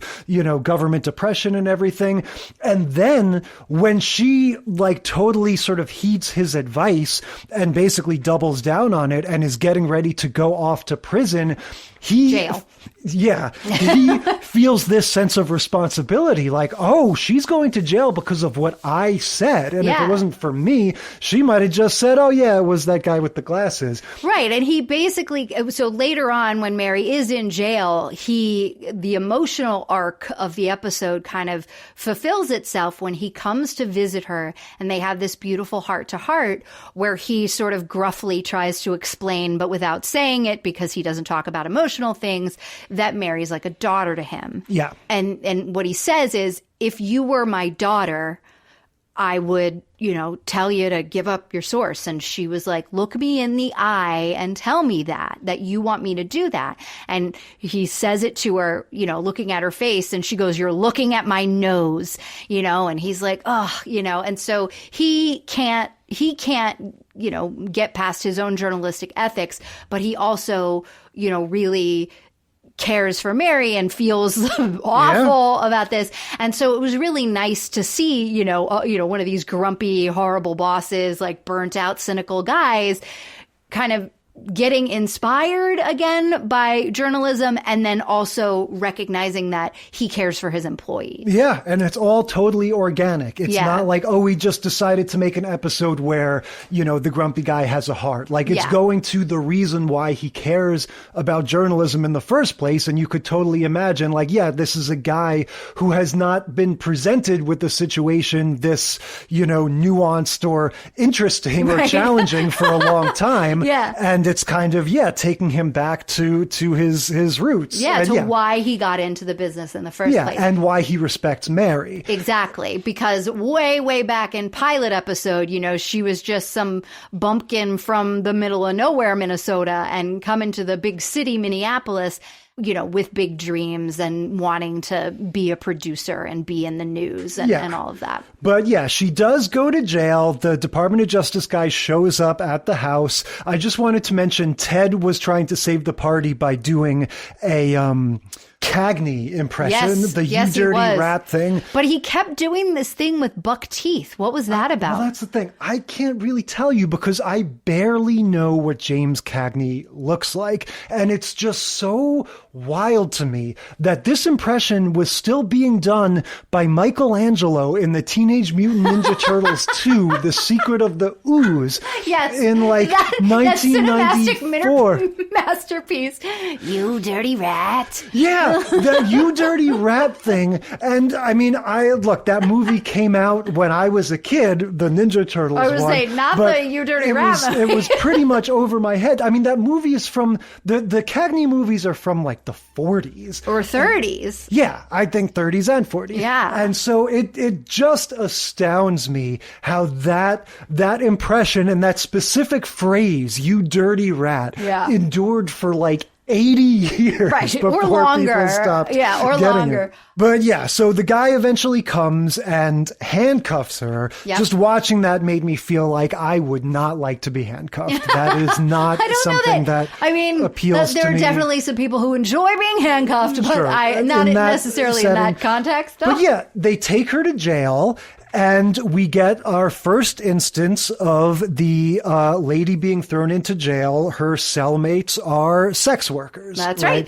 I was pleasantly surprised that this was not the case in all of the episodes. Yes. I honestly thought that every single one of them would have this subtrope. Right. But they don't. But this one does. It's, you know what I said before about how like these episodes sort of presume this kind of like middle class suburban audience that's all sort of on the same page. I really feel like you see that in general, the way the media treated sex workers in the 80s and 90s. And now. Yeah. Well, I think it's changing. But yeah, I feel like the same way, you know, throughout our lifetime, we saw, you know, this attitude about LGBT characters be like, oh, okay, we're not going to be like overtly hateful, but we're going to have just this sort of snickering attitude, right. You know, and that's very much what you see in all of this. Like the shows just sort of have this attitude, like, isn't it funny that there are prostitutes? Yeah, well, know? but snickering attitude is absolutely right. It's always the same jokes, you know, and look, some of the jokes are funny. Like there's a joke in Golden Girls, you know, where it's like, hey, you know, something about there's nothing wrong with, you know, being career oriented or whatever. Yeah. And when Blanche was talking about like, you know, all the conquests or whatever. And I think that, you know, there were ways that it was pretty, you know, that the snarky attitude actually was written well and it was funny. But yeah, absolutely. And in this instance, I'm trying to remember what was the comment that let us even know that this woman was a prostitute. I'll tell you. Because she wasn't all tarted up the way what you and I are used to seeing. It's all relative. This was the 70s. And yeah, I think those stereotypes did exist. But I think by the time we were around, there was like a firmly established Halloween costume for like street walking prostitutes. Yeah. And they don't quite look like that. I wouldn't say that they're dressed like conservatively, but yeah, they're these two young women. And at some point, Mary is explaining her situation to them. Oh, because they're reading it in the newspaper, which I wrote that down in my notes. Like, do you get the daily newspaper delivered in prison? But anyway, these young ladies are reading about Mary in the newspaper. She's explaining her situation to them. And they say, so you mean they put you in jail just for doing your job? And she says, yeah. And they say, just like us. Just like us. That's so right. That's right. I think you're right that it's meant to be a little bit less explicit, and like maybe if a child were watching, they wouldn't know exactly what it is, but it definitely is, you know, you're meant to understand that they're prostitutes. So hold on though, because we got to talk about the woman who, there was the one woman who was really, really, really, really skinny and had the higher, squeakier voice. And then the other woman who kind of had that sort of like husky, like, hey, kind of a voice, right? So that woman, there's an interview that, like a clip of an interview that you can watch of Jimmy Burrows, as those of us who know him call him, you know, of him talking about this episode and it being this, you know, There Were Only Issues episode and whatever. And he mentions this actress who played the like husky voiced sex worker, and her name's Barbara Colby, and he talks about her as being one of these guest stars, not even a guest star, like, you know, guest player, who was so funny that the studio audience was just roaring, laughing at the interactions between her and Mary and the lines and the things that they would do and all of it. They invited her back. She comes back in an episode later in this season, goes to the TV station to seek out a job from Mary because she wants to go legit, right? She was again beloved. And this is the last season of Mary Tyler Moore that Cloris Leachman is still on it. In the next season, she spins off into her own show, Phyllis. The second lead in Phyllis was going to be this woman, Barbara Colby, who played this prostitute because she had done such a great job. She was so fabulous. They shot 3 episodes. And this was like, she was about to have her big break. And she was murdered in a parking garage in Los Angeles. A random gang killing, like one of those things, like she and her boyfriend were shot, and he didn't die right away. He was able to explain that it was like totally random, and they didn't know, and they didn't even try to rob them or anything like that. And so then they ended up replacing her and reshooting those 3 episodes. But isn't that horrible? Yes. Like, it just breaks your heart. That is extremely disturbing. By the way, still unsolved for all of those cold case podcast listeners out there. So, yeah, I don't know if she's the one that when Lou shows up to jail, she goes, "We've had some tough looking chicks in this place, but this one takes the cake." I thought that was a good line. And then, yeah, Lou comes by. This is where I put, where's the Marcia Gay Harden character? Like, right. Where just throughout all of this, Lou coming in and again having the conversation about what she should do, and, her saying, "Oh, my lawyer is on the case and eventually I'll get out on appeal," or whatever. And yeah, just really started wondering, like, there should be a lawyer that is like, playing a central role in this. But yeah, it ends on a note of complete uncertainty. Like, Lou comes, they have a heart-to-heart talk where we get, all the stuff we already talked about. Lou is proud of her because she's embodying these journalistic ethics. And it just kind of ends and is so filled with guilt because he, gave her the advice, and she tells him, "Please don't feel guilty. I knew what you were going to say before I even walked in. I purposefully came to you to hear that from you because I needed to hear it, and I knew that's what you would say." Yeah. And so she's like, "Yeah, I'm optimistic. I think that things will work themselves out." And the episode just ends with her sitting in jail. And, I don't know, did they follow up on this, I wonder? Not that I found anywhere. Like, I think it was, these were the days where nobody remembers the previous Exactly. week. But I also think it's one of those things where... in the United States, right? Not everywhere, obviously, but in the United States, there are these First Amendment protections. We have freedom of the press. And even in the case of, like Woodward and Bernstein, where they tried and, to figure out who Deep Throat was, obviously we know that wasn't revealed until just 5-6 years ago. Yeah. They had some trials and tribulations, but eventually, got through it. And their careers definitely weren't ruined because of it. The same thing isn't true, though, in local markets. A local sheriff can bury a little reporter like me. You know what I mean? Not that this happened, but that is there. Like, people in power in tiny little towns can bury people without power. And so that's why when the big cases make such big headlines, that it makes a difference, that people know that this is true and that this is unjust. And even small cases in small little towns will blow up and go, big and get lots of attention, because there are people who have power, and there are people in the press who don't. And there are people in the press who do. So, there's all sorts of, it's all corporations now, which is the most scary thing. Well, yeah, I would argue that stuff is the real crux of this episode. Yeah. That this, even though this absolutely fits in with our trope, and we can track all of our subtropes of the sex workers in the prison and the just sort of general fish out of water vibe of it, this really is more of, like you said, this sort of issues-oriented episode about this character that's a journalist, and sometimes that's sort of incidental. Like, now we're going to really dig into the challenges of that and the relevance of it. All right, so let's at least track first character in jail for, what would you call this? Obstruction of justice? No, contempt of court. Contempt of court. Okay. Love is all around, no need to waste it.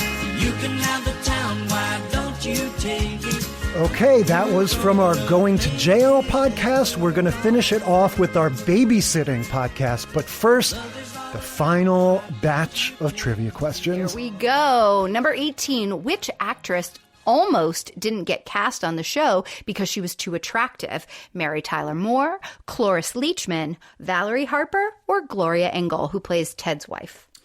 Yeah, I mean, it seems weird that Mary Tyler Moore wouldn't get cast on the Mary Tyler Moore show, right? I have to imagine it was conceived based on her, fame from the Dick Van Dyke Show, that she was part and parcel of the whole concept.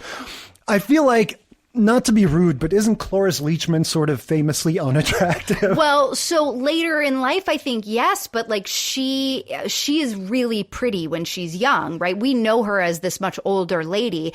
So I'm wondering, like, she's one of these kind of Murphy Brown people, right? Where Candice Bergen people, where she was like this gorgeous woman when she was very young, and then as she got older, and didn't have the Blythe Danner genes like so many do, right? Yeah. So I don't know. I'm kind of between Valerie Harper and Cloris Leachman. I'm going to lean Valerie Harper. Yeah, I'll be honest with you. I can't really picture the faces of any of these women except for Mary Tyler Moore, but my hunch is Valerie as well. So I'm going to lock that in. And that's correct. The character of Rhoda, Mary's neighbor and eventual best friend, was originally described as a self-made loser, overweight, not good with hair and makeup, and self-deprecating.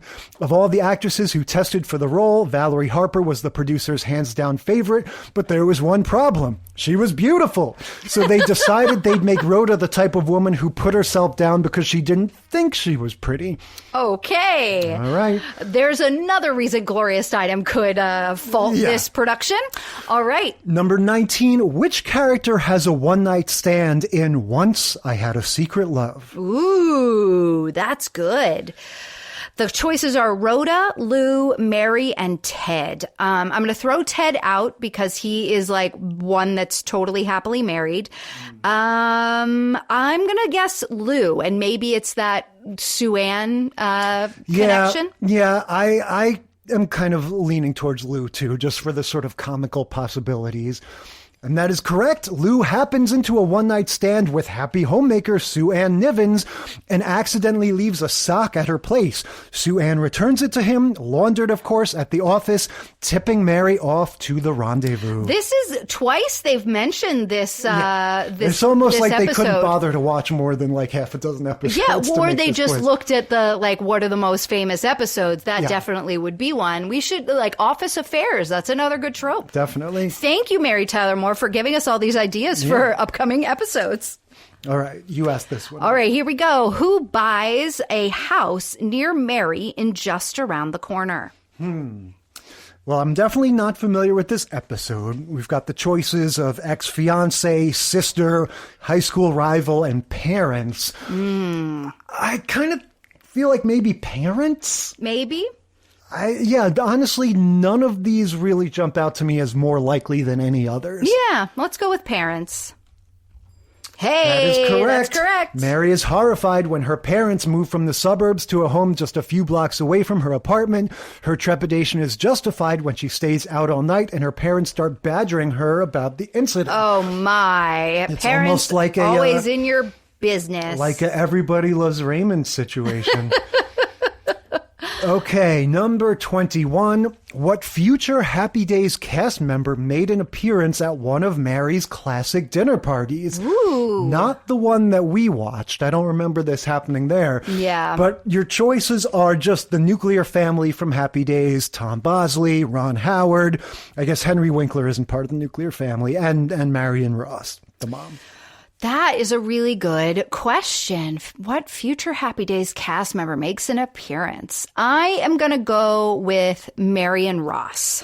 That's a good guess, but I think it's definitely one of the parents just because of the time period. Ron Howard and Henry Winkler, I mean, they could totally be on it, but they'd be a little young.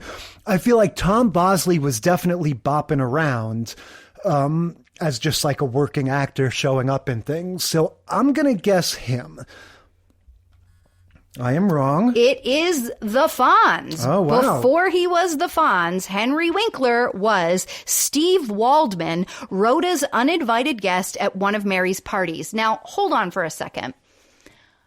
Wasn't that the episode, the dinner party episode that we watched? Wasn't there an uninvited guest that came in that Rhoda brought? Was that episode? Because if we just missed that question on an episode that we watched, I'm going to laugh at us. I don't What was the name of the dinner party episode? I don't know, but this doesn't tell us what episode they're talking about. Our dinner party episode. I know, but it was called The Dinner Party. I'm looking it up right now because that will be hilarious if we miss this question and it was one that was from the episode we watched. I don't remember Henry Winkler being on there. Well, I do remember that Rhoda brought an uninvited guest, and maybe that is one of these things that is a recurring joke about this. Okay, I'm stuck in AI mode. I can't get out of it. Henry Winkler was the uninvited guest in the episode of Dinner Party that we watched, that we have just recapped, and we did not get that question right. How can I tell you? The old noggin ain't what it used to be. I can't believe we missed that. That's hilarious. All right, final question. Final question. All right, Jay, here we go. How many Emmy Awards did the Mary Tyler Moore Show win? 3, 29, 9, or 17? I'm going to say 9. I think guess. 9 is a solid answer, and it is wrong. How about 17? Nope. 29. Wow. Jesus. It was the subject of consistent critical praise during its original run, winning 29 Emmy Awards, including Outstanding Comedy Series 3 years in a row, 1975 to 1977. Wow. Yeah, that is pretty impressive. All right, so now we're going to hear the most recent time we talked about the Mary Tyler Moore Show, which was on our Babysitting episode. We also discussed Clarissa and her adventure in babysitting, where she babysat little Michelle Trachtenberg, the King of Queens episode, where they ended up banging in their friend's bed, and the kid they were babysitting saw them. And of course, the Bob's Burger episode, where Tina opens her babysitting business. So this was a solid lineup. Yeah. But like always, it began with the Mary Tyler Moore Show. Here is the segment. Every little movement you show it. Love is all around, no need to waste it. You can have it down, why don't you take it? Yeah, so starting with Mary Tyler Moore, we've covered her a bunch of times now. Famous professional woman of the 70s. We know her, we love her. This one is going to be about Phyllis, who is her friend that shows up and starts talking about little Bess and saying that she needs somebody to take care of little Bess. Yeah, Phyllis. It's Cloris Leachman. Okay. So this is season 2, Mary Tyler Moore. We've never watched an episode of Mary Tyler Moore that's been this early. Uh-huh. Every episode we've watched for the podcast, Rhoda had already spun off, and Cloris Leachman we weren't seeing as much anymore because we had more of Betty White. This is in the days before Betty White has kind of come on. She may have, I'm not sure. Yeah, she's not in this one. She's not in this one at all, but she may have been like a guest appearance on as another person at the station. But, we talked about it before. There's this whole thing where Cloris Leachman's husband, she's having an affair with. And so that, not actual Cloris Leachman, Phyllis, the person that's her neighbor. But so, this is a really early episode for us of Mary Tyler Moore. We got Rhoda. Rhoda's got a cold. She's down the hall or upstairs neighbor. They live in this house that's this kind of old house that's been converted into apartments in Minneapolis. Those are the 3 people that live there that we know of. And so you have Phyllis, played by Cloris Leachman, and her husband, who we never see. And then you have Bess, their daughter, who is, Mary is going to do Phyllis a favor and watch her for the weekend. Yeah. And the reason she can't ask Rhoda when she ends up having this conflict and not being able to watch her one of the nights, the reason she can't ask Rhoda is because Rhoda is sick. Yes, Rhoda has 101 degree temperature. That'll be a running thing. But so Phyllis stops by and says, hey, can you take care of Bess? Sure, no problem. We get a little bit of work stuff, but not much compared to the other episodes. Yeah, this one is mostly at her house. Yeah, we just get a little stuff with Ted, the news guy, and her buddy, the other producer or whatever. So help me out here. The running thing with Ted here does he have a date with a prostitute? What, he keeps saying, oh, I'm going to be out of town this weekend. I'm going to be away on business, if you know what I mean. Well, so by I myself, was wondering the same thing because, really. you know, later in the later episodes in this series, he has that daffy wife who is played by that actress that has the baby voice. Yeah. And so she's not in this, and he is arranging a date. So, and he says he's arranging something. Everyone's being all cagey and weird, and I felt like I felt like a little kid where like everyone's on the same page. Right, because he's on a personal call at work, and it's been over a half an hour. Mary's like giving him a hard time for tying up her phone and for so long. And he's like, oh, it's business. And so he's trying to act like he's having a professional call when he's very clearly making a date. I don't think that it's a prostitute. I think the caginess was just that he was trying to have a personal call and he's at like, work. Okay, and he's like, oh, he's spending the weekend in Vegas or something. Right, He's like going away he's like, somewhere. oh, I've got a business trip. Okay. And whatever. But yeah, I mean, clearly he has a date for the weekend and he's very excited about it, but he's not like owning up to what it is. And so then Mr. Grant comes in and asks Murray if he wants to watch a game or wants to watch a boxing match this evening, and Murray's like, no, I'm super excited about this concert that I'm going to. And then Mary overhears the pianist who's going to be giving this concert, and she's like, oh, Sandy? Oh my goodness. Turns out they went to high school together. They dated. He proposed to her. She said no. Yeah. This scene at work basically establishes two important things. A, everybody is busy that night. Right. Lou Grant, the boss, is looking forward to watching the boxing match. You know, Ted's got his weird date. The Murray is going to the concert. So it establishes that everybody has a sort of alibi. Yeah, everybody's busy. And B, that this Sandy guy, kind of like the maestro from Seinfeld, he is this classical musician that Mary has this history with. And she's all coy at first. Oh, we didn't know each other that well, you know, and then, you know, it eventually comes out like, well, we were engaged. So, you know, I guess we knew each other a little bit. Well, they weren't engaged. He proposed, and she said no. Okay, fair enough. Yeah. So that's all sort of in the air. She is like, oh, that's so great. He's back in town. You know, I wonder why he didn't get in touch. Oh, well, it doesn't really matter. You know, that was years ago, and maybe he's with somebody else, you know, whatever. She just kind of is like, oh, that's so great. She doesn't want to go to the concert or isn't trying, you know. Murray is like, wait, you know him? Can you hook me up? Can you get me backstage kind of a thing? And she's like, oh, no, you know, like kind of blows it off. It was years ago, whatever. And then she's at home ready for her big weekend with Bess, and they've got this laundry list of things they're going to do. They've bought all the ingredients to make these really yummy cookies, and they're going to, you know, play these games. And so they have this whole night planned out together, and they're really looking forward to it. And then Sandy calls, and Mary takes the call and tells Bess, oh, hey, will you go and run and check the mail for me? So that way she can let Sandy know that she's unavailable and not make Bess feel guilty for being the reason she's unavailable. Well, Bess hangs out in the doorway and eavesdrops and is like, Aunt Mary, you need to go out on that date. How don't you cancel it? You know, don't you not go on that date just because of me? Like, if you want to go. We'll make it work. And so Mary is like, going back and forth about it. Yeah, let's just talk about Bess for a second. So we met Bess somewhere along the line here. Phyllis has come and dropped her off. You know, have fun, Bess. I'll see you soon.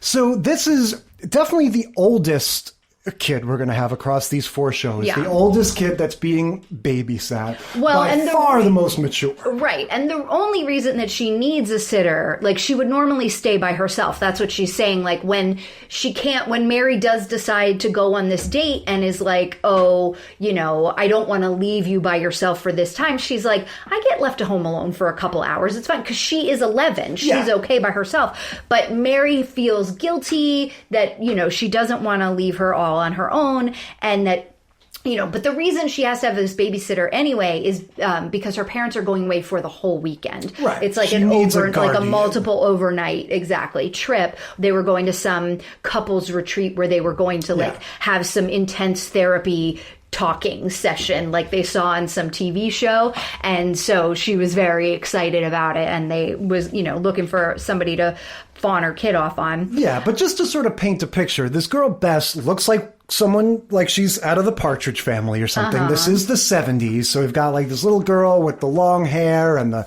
70s clothes and everything, and just the way she carries herself, is very much like, oh, Mary, like, don't stay home from my account. She's like, oh, Aunt Mary, don't do that. You only live once. You go and have fun. It reminded me of, I think the last time I ever babysat was for my friend's kid, Norabelle. She was probably like 4 or 5, but she was just the most mature little kid. And she was just like, all right, I think it's time to go to bed now. I'll see myself to my quarters. I'll see myself over and here. that's what this kid is like. Yeah, just she totally, really was. So yeah, and again, we're not going to get anyone else like that for the rest of these other shows.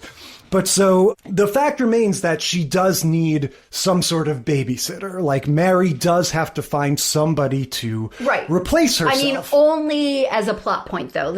I think what it really ended up feeling like, though, was that Mary was kind of like, oh, I might want to stay out all night, and so I might need to have somebody come over here and watch this girl. So Bess is so mature that not only does she encourage Mary to go to the concert, she recommends her own babysitter. Yeah, she's like, oh, I love the people from this agency. Mrs. Henderson's agency. Yeah, my mom always calls Mrs. Henderson's agency, so go ahead and call her. And then Mary gets laughed like right off the phone from Mrs. Henderson's agency because... This is the classic joke, like when somebody calls, hello, Dorsha Restaurant, can I have a reservation for tonight? Why are you laughing? Exactly. And so, Mrs. Henderson laughs her right off the phone call because... too last minute. Yeah. And so she's like, well, then can you recommend like the next best agency? And that is the babysitting agency that sends the 11-year-old girl. No. She also laughed at her about that and was like, but we're the best. I don't have anyone to recommend. There are no others. Exactly. So then Mary opens the phone book, calls all the agencies, nothing happens. She finally gets a hold of a friend of someone that she calls her friends who have kids, and she's like, hey, who do you use for babysitting? She gets a hold of one of their kind of regular or backup babysitters. That girl is also booked, and so that girl then says, oh, but I have a little sister. And Mary's like, desperate times, right? Go ahead, send over the little sister. Doesn't think to ask how old the little sister is, just assumes it'll be fine. Little sister shows up. She's shorter than... she's the same age, more or less. She is the same age. She says she's 12, and then Bess is like, asks her some question about some 70s... Yeah, I don't know. I did not get that It was like some reference. cultural reference that I don't know because I wasn't a child in 1973 or whenever this show was. Yeah, but it was a funny beat where she's like, oh, she's 11. She's 11. She doesn't know who this is. She's 11. But yeah, it is this Dee Dee is the name of this babysitter girl. She's got like a Peppermint Patty vibe. Like and she's very bossy. She's like, where's the baby? Yeah, she goes, get over just here, tell kid. me what time you want the kid in bed. I wrote down, I really love Dee Dee's hostile energy. I just like the way she's just kind of pushy. And it's a funny juxtaposition because she is a little smaller than Bess herself. The funny thing is, like, this girl would be a more or less, like we were talking about with you, a more or less appropriately aged babysitter if it was like a 4-year-old kid. If the kid herself was not. Was it also 11? Yeah. So does Dee Dee, she just kind of hangs around, right? She's like, well, you can't be a babysitter. Like, you can stay if you want, and I have to keep looking. And so we eventually get the comic juxtaposition of Lou Grant, crusty, angry old boss played by Ed Asner, has to come in and be the babysitter. Right. And the only reason he agrees to it is that his television broke. Yeah. And his wife's television is busy being used because there's some documentary on Henry VIII's wives that she wants to watch. So he can't watch the fight. So when Mary finally calls him, All we hear is her end of the conversation, and she says, "Oh, Mr. Grant, I have a favor to ask you." And then she kind of gets stopped in her, question, and she's like, well, yes, my television is working. Why? And he's like, "I'll be right over." So he doesn't care what the favor is. He's like, "I'll do whatever you need. I just need your television." So he comes in, he looks at her she's got one of those tiny handheld TVs. Ones. Yeah. He picks it up. He's like, "Oh, black and white. Oh, that'll do." Plugs it in, plops down, and is like, "Okay, I'm here. So I'm ready to, babysit, but really I'm just going to watch this television show." This show actually explained to me why we call it babysitting, because I always thought that was weird, the dumb joke, "Oh, what do you sit on the babies?" Ha ha. But in the old days, whenever they refer to it, Mary always says, "sit with the kid. I need somebody to sit with Bess. I was supposed to sit with Bess." And that made it all click to me. Oh, you babysit. You sit with the baby to protect them. I feel like in our age, the sort of syntax around it changed. And you just say, "Oh, I'm babysitting little Joey." Or you may say, "I'm babysitting for somebody." Right, yeah. But you don't say, "I'm babysitting with" anymore. And so the whole meaning of it was sort of confusing to me until I heard Mary Tyler Moore say, "Oh yeah, I need somebody to babysit with Bess." Anyway, Sandy shows up. He's like, I thought he was like a young James Caan type. Sandy's kind of the light-colored hair, sort of flopsy-mopsy. A little bit of receding hairline, but in a kind of manly 70s way, kind of curly-haired white guy, turtleneck with a sport coat. I feel like, James Caan circa 1977, you might see him, in this kind of presentation. But definitely supposed to be a handsome dude, like a very eligible guy, concert pianist, tall, of course. Yes. Yeah, he refuses to shake Lou's hand because he says, "I'm playing tonight. Right. I might need, can't mess up my fingers. Don't want you to squeeze too hard. You look tough." Yeah, and so that's it. So Mary and Sandy go out on their date, and this is the sort of the main event. We have Lou Grant babysitting. As a person who performs, I don't think I've ever invited someone out on a date to watch me in a show. I find that really kind of I get it. It's fine. It's sort of a presumptuous. Yeah, the circumstances are I took it as he's in town only because he's of this playing. Right. So their date is you come to my concert and then we'll hang out after my concert. So if you were by the way, that is that's not just 2 hours. That's a long date. Oh, you know what I mean? Definitely. The best part is the beginning when Lou is finally going to get to watch his boxing match, and the little girl is sitting with him, and she's like, "Okay, so what's this boxing stuff all about? Explain it to me." And he turns his head and starts talking to her like, "All right, it's all about the savoring of every moment. It begins with two men They're gonna entering the ring. Each other out." Yeah, he's talking about how a boxing match is paced so deliberately and all the different steps and the psychological gamut that they go through. And as he's turning his head and telling her this, the boxing match ends in a knockout in 10 seconds. Yeah, and this was this was an actual. I think it was a real fight. That was one of these super short fights that didn't last really long, or it was parodying something like that. Mm-hmm. One of these fights that was a knockout in 38 seconds or something. So he turns away and he misses the whole fight, and she goes, "Oh, look, he's down," and he turns back and he's like, "Stop counting! No, stop counting!" Yeah. And so he's crestfallen. Right, and he didn't get to see his fight after all of that. Yeah, and that's when we get the sort of awkwardness of just... So what are we going to do tonight? Yeah, just some adults not knowing how to pass time with the kids, and so she goes "Well, we can make cookies." And this was my favorite part when he's like, "Oh, look, you want to make cookies, you get a box of cookies, you put them on a plate, boom, boom, boom, you make cookies." Right. And she's like, no. And he's like, "There's so much better better when they're warm and they come out of the oven, and then you can have a glass of milk with them. And he's like, does it have to be milk? And she's like, no, you can have a glass of whatever you want. And he's like, let's make cookies. And he goes over and he grabs the scotch, and she's reading off the instructions of like what to add to the cookie mix. And she's like, and a cup of milk. And he goes, ooh, a whole cup of whatever I want to drink. And he fills up this like tall man glass of scotch. Like, I mean, he is gonna fall over. Like, it's a lot of scotch. Yeah. It's great when he goes, this is gonna work out just fine. As he's like knocking back the scotch while the girl's making cookies. And so then we get an act break, and they're like, all right, let's play cards. He doesn't know any of the card games she suggests until she says poker. Yeah, of course I know how to play poker. And he goes, so do you want to play spit in the ocean? Peaky baseball. Do you want to play spit in the ocean or peaky baseball? And she's like, how about 5 cards stump? And he's like, oh, I think I like you. So they don't have chips, so they play for cookies. Right. And then we like cut to, a few hours later, Mary and Sandy finally coming home, and Lou Grant, they're both passed out. Lou Grant from, alcohol, presumably, and her just from being a little kid. And she's got all the cookies in front of her. Exactly. He has one cookie in front of him. She has a pile of cookies in front of her, which we assume like, oh, she cleaned him out. Yeah. And then he tells us once he wakes up, oh, no, I just ate all of mine. Yeah.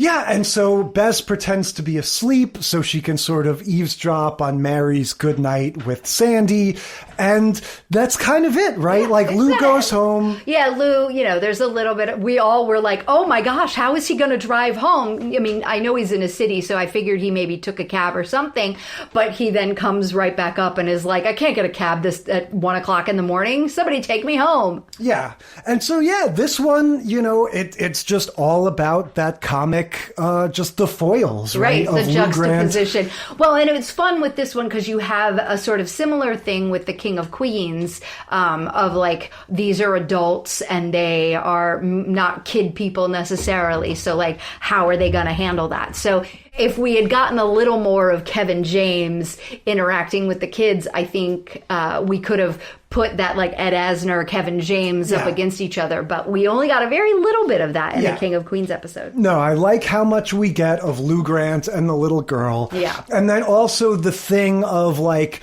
the sort of Mrs. Doubtfire-esque like trial and error, like going through, we need a sitter. So, this time we only get one real like instance, the 11-year-old girl. But I like that thing of like, oh, who can we call, and the sort of mounting desperation and all that.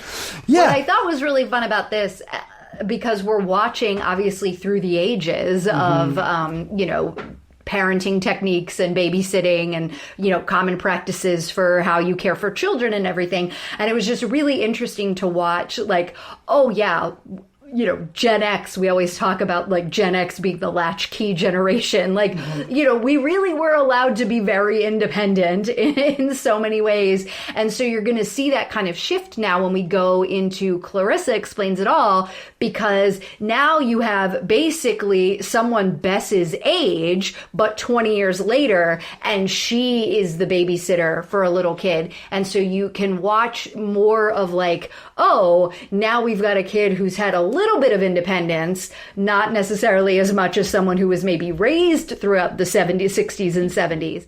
And then they're trying to be responsible for a kid who had even more of the like, not allowed to play outside, like these indoor kids. Well, it's not even sheltered. It's just this like indoor kid thing. Like when I was growing up, I don't know about you, it was like there were a few kids on our block that were indoor kids that never came out and rode bikes and like did not join the, street gangs of roaming children that we had in our neighborhood. That was just so much fun growing up.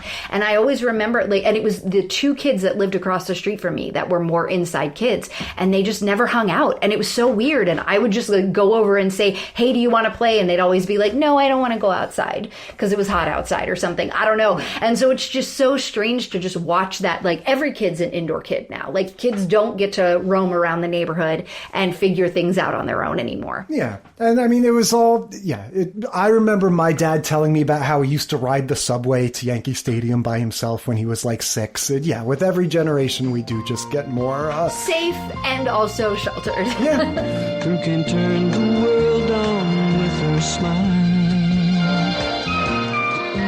So that was our babysitting episode. That is all of the podcasts in which we discussed the Mary Tyler Moore Show. We don't really have a summary. This isn't one of those quizzes that says, congratulations, you are a moderate expert on Mary Tyler Moore. Are you a Mary or a Rhoda? Yeah, we just have to sort of live with our knowledge that we got some of them right. And not all. Embarrassingly missed one that had to do with a show that we actually watched. Yeah, but what can you do? You know, we've been doing this podcast for a while. We've watched a lot of sitcoms. We're getting old. That's what that tells us. I make no apologies about not remembering every time Henry Winkler showed up at somebody's dinner party unexpectedly. All right, that's it for the Mary Tyler Moore mixtape. What are we talking about next time? That is the biggest mystery of all, and we will all find out the answer next week. Until then, we will consider this segment of the sitcom study concluded.